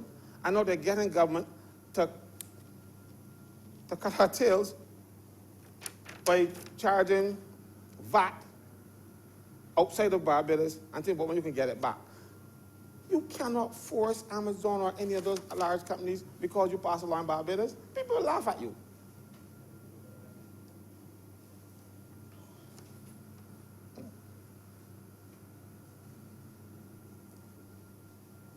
Oh, I forgot to say that, Adam, I'm going to be just 5 minutes, but those were one of my things. What I really want to do, is to analyze the things I've heard people saying, because when I left the chamber, I went outside and listened. Because what you did to me, you gave me these things to read last night, and I had a bit of problems staying focused. Senator Holder said, it is not the intention of this administration to disadvantage small business. They said the road to hell is paved with good intention. I saw that somewhere. So the government might not be intending to hurt small business, but the effect is that you will. You will. You pick up a gun and shoot and say, I didn't mean to kill him. He's dead though. That is the problem. This was long in the making, but not well thought out. You're thinking about it and you stop, and then you come back and think about it again and then stop again. It does not make sense what we are trying to do with this piece of legislation. Charge the VAT when the goods get here. And you got to pay, or not the customs ain't gonna let it go. Why go out there and try to make noise with Amazon and eBay or whoever else you have? You're not going to win that. Trust me, Barbados ain't going to win with them. Those fellas make more money than Barbados. You're not going to win. Some of them got, as a matter of fact, I was going to say, is that they could easily ignore Barbados because we will not be a significant player. And for them, the kind of money that they make in Barbados, ain't gonna worth it. We got 300,000 people in Barbados, 300,000 people, not even 300,000 people, I'm giving you 300,000. And those 300,000 people would be a small amount of people who do business with Amazon. And trust me, all 300,000 people in Barbados don't do business with Amazon. So you are dealing with a very small market. All this is doing is protecting the gougers in Barbados, who keep a lot of noise on radio and TV and saying, wait, you don't put the VAT on online purchases that you promised and government put it under pressure. Everybody can put government under pressure except the workers. What I really want to talk about now, sir, however, is that you are going to be asking civil servants to implement this legislation, and you're not treating them well. This, and I'm not blaming this administration now, even though you pick up the ball, so you got to keep running with it. The Barbados Revenue Authority, the authority that collects VAT and other government taxes, was created in 2014, if I remember correctly. It is a statutory board governed by the Employment Rights Act. I don't know how many employees they have, but there seems to be a significant number. I don't represent them again. But to date, as required by the Employment Rights Act, not one employee has been given a statement of employment particulars. And a statement of employment particulars is required, according to the legislation, prior to or forthwith upon the commencement of the employment. And all of these years, prior to or forthwith ain't come yet. Government must behave and treat its workers, but because these are the workers you are going to rely on to collect the revenue for you. A happy worker is going to be a productive worker, but you are not making them happy. You took them out of the public service and tell them they will be in a pension plan. In addition, so you cut off their pension service from the government and say, you will know, which I thought was nonsense, that BRA will start up a pension plan. To date, there is none. So some of the people who went over to BRA and are now retiring, finding out that they are getting their pensions on the salaries they were receiving when they were at Inland Revenue, or whichever department it was. And in some cases, they are significantly lower, and the Auditor General rather has not allowed those pensions to be paid at the higher rate because he is not using the salary that the people were earning for the last 3 years of their work life, because that is how pensions are calculated, the last 3 years. But he is saying the last 3 years is the last 3 years in the government department, not in BRA. So people who got significant increases in salary are now going back to get their pensions based on the old salary. And that is a problem. Treat the workers well, and they will go overboard to help you collect. Also, sir, those same people were entitled to a certain vacation when you brought them over to from Inland Revenue or wherever to BRA. You want to get them the vacation? So you think those people are going to be happy? And you think those people are going to... You are creating disgruntled people to regulate your tax business. Treat people well. I keep telling you all the time, if you have people who are treated well, they will work and work well for you. You're not treating them good, sir. You know?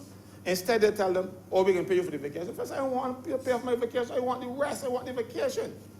You only pay people for vacation when you're terminating their services. And BRA, of all people,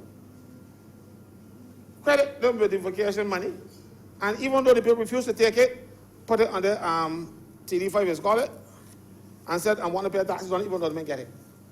This is what we are doing, sir, not the Barbados Labour Party. I'm not blaming you for it. It happened, but you know are aware that it is happening, so you got to fix it. Don't be asking these workers to go above and beyond the call of duty and treat them this way. That's why really rose on this debate, and I asked a few other questions that bothered me.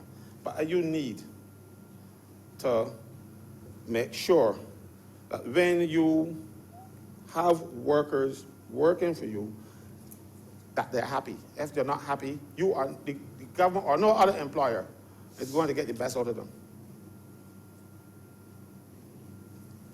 tell the Auditor General that his role is to certify the calculation, not to make legal opinions.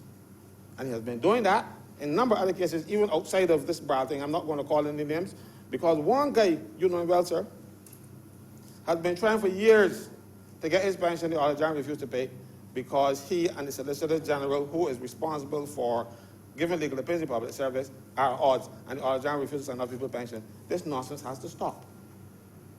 Thank you, sir.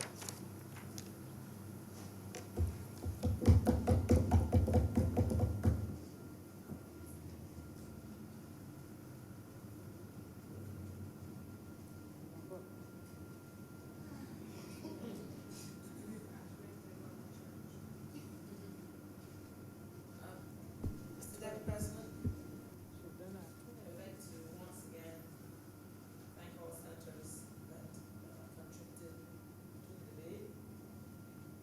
Just two very quick points. One is, I don't know if this perhaps when Senator Franklin was on the chamber, perhaps he didn't hear some of the discourse, but his suggestion regarding whether it's Amazon or any other entities is not accurate. I think that was well addressed by both Senator Cummins and Senator Haynes in terms of these entities that are not Barbadian domiciled. And just for a point of information, the Barbados Revenue Authority had some statistics. I just want to quote from them, Mr. Deputy President, very quickly here. In the financial years 2015 to 16, 48% of their VAT, 40 of their collections were taken for VAT revenue, 48%. And in 16-17, that went down to 44%. And then in the financial year 17-18, it went down to 40%. So I think the approach and the methodology being suggested in this bill is correct, because this is not a expansion of the basis. I'm not going to belabor everything everyone has said already, but it is simply a more efficient way of collecting the VAT, and starting from those entities where the VAT is paid to all the ones that they've spoken about in here, Expedia, all of those individuals. It's just a more efficient methodology of collection. And when you look at the statistical stats that I just highlighted, it is clear that the suggestion by Senator Franklin would not be your best option when you can see there's a clear diminution in the ability to collect based on the decline percentage-wise over the last few years. And I think that what we are suggesting here is a better option, and time will of course tell whether that is correct or not, Mr. Deputy President. But with those few words, because I don't want to lengthen this debate any longer, I think has been very well articulated by my colleagues, far greater than I can address. I would like to beg to move that the bill be read a second time.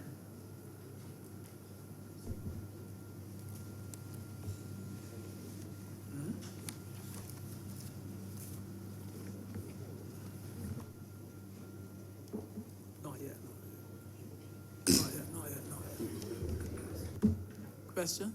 Question is that the bill be read a second time?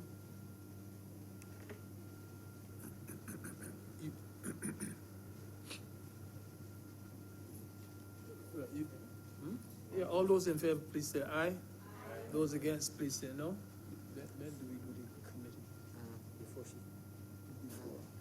declare, I can't put the ayes have it. I think the ayes have it, yeah. Yes, yes. You have a point. Temporary chairman of I would committees. think it was that way. Is it right for?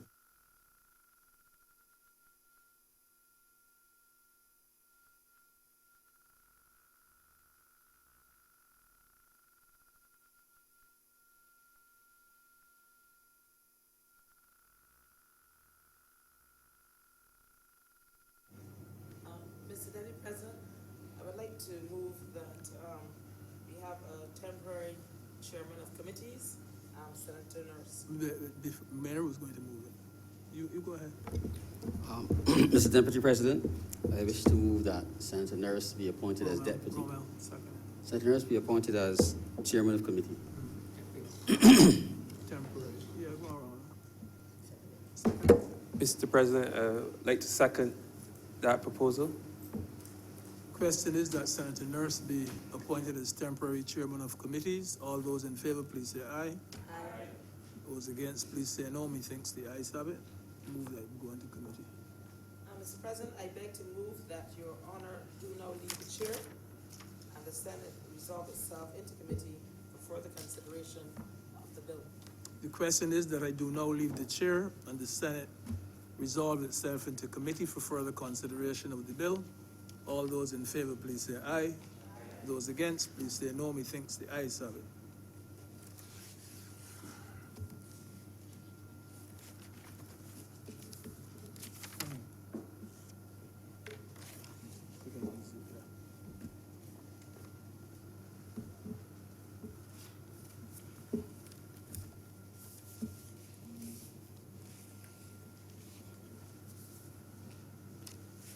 The Senate is now in committee.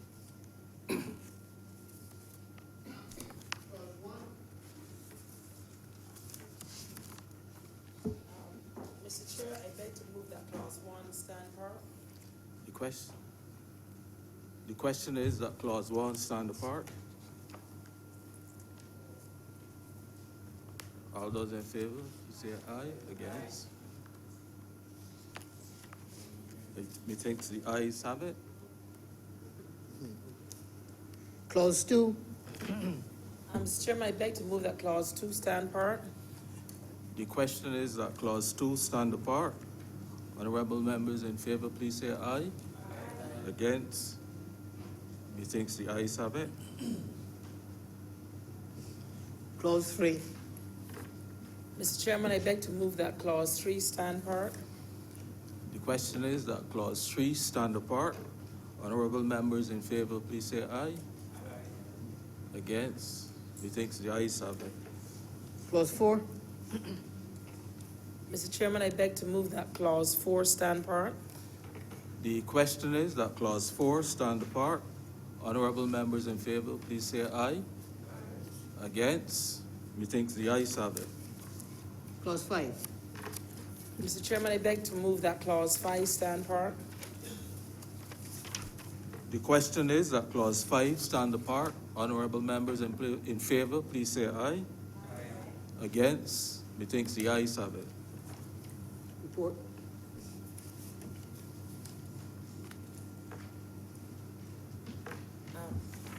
Mr. Chairman, I beg to move that you now report to His Honor the President, Deputy President, that we pass passage of one bill in committee. The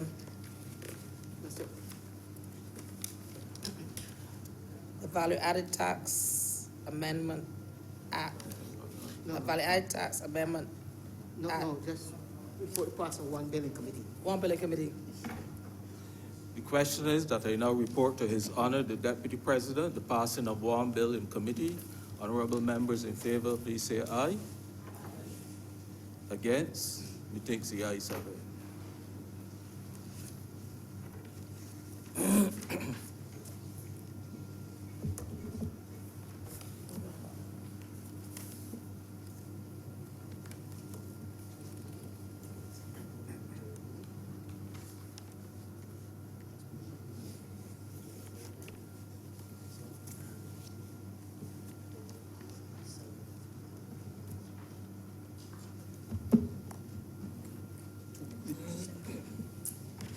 chairman has reported to me the passage of one bill in committee.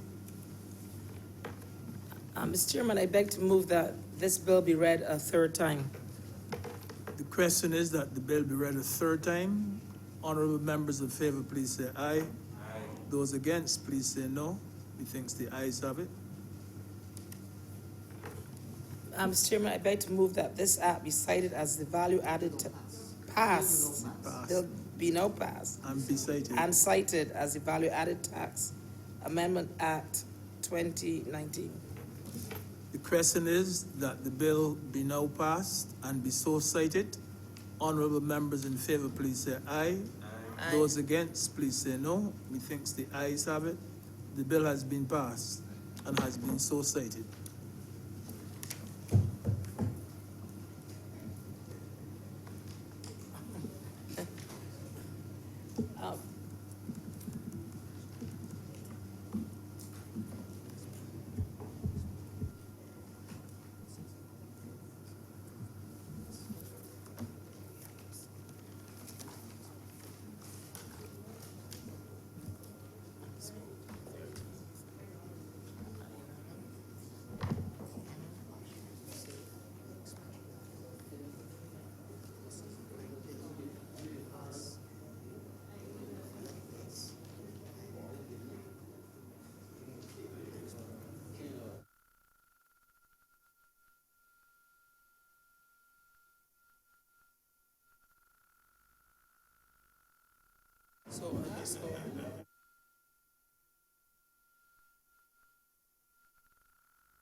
Mr. Chairman,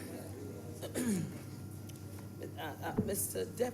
Deputy President, I move, that brings us to the end of government business for the day, and I beg to move that the Senate do now be adjourned until March 13th at 11 a.m., at which time we expect that the proceeds of crime bill will have been passed in the other place, and we would like to have that bill debated on that date.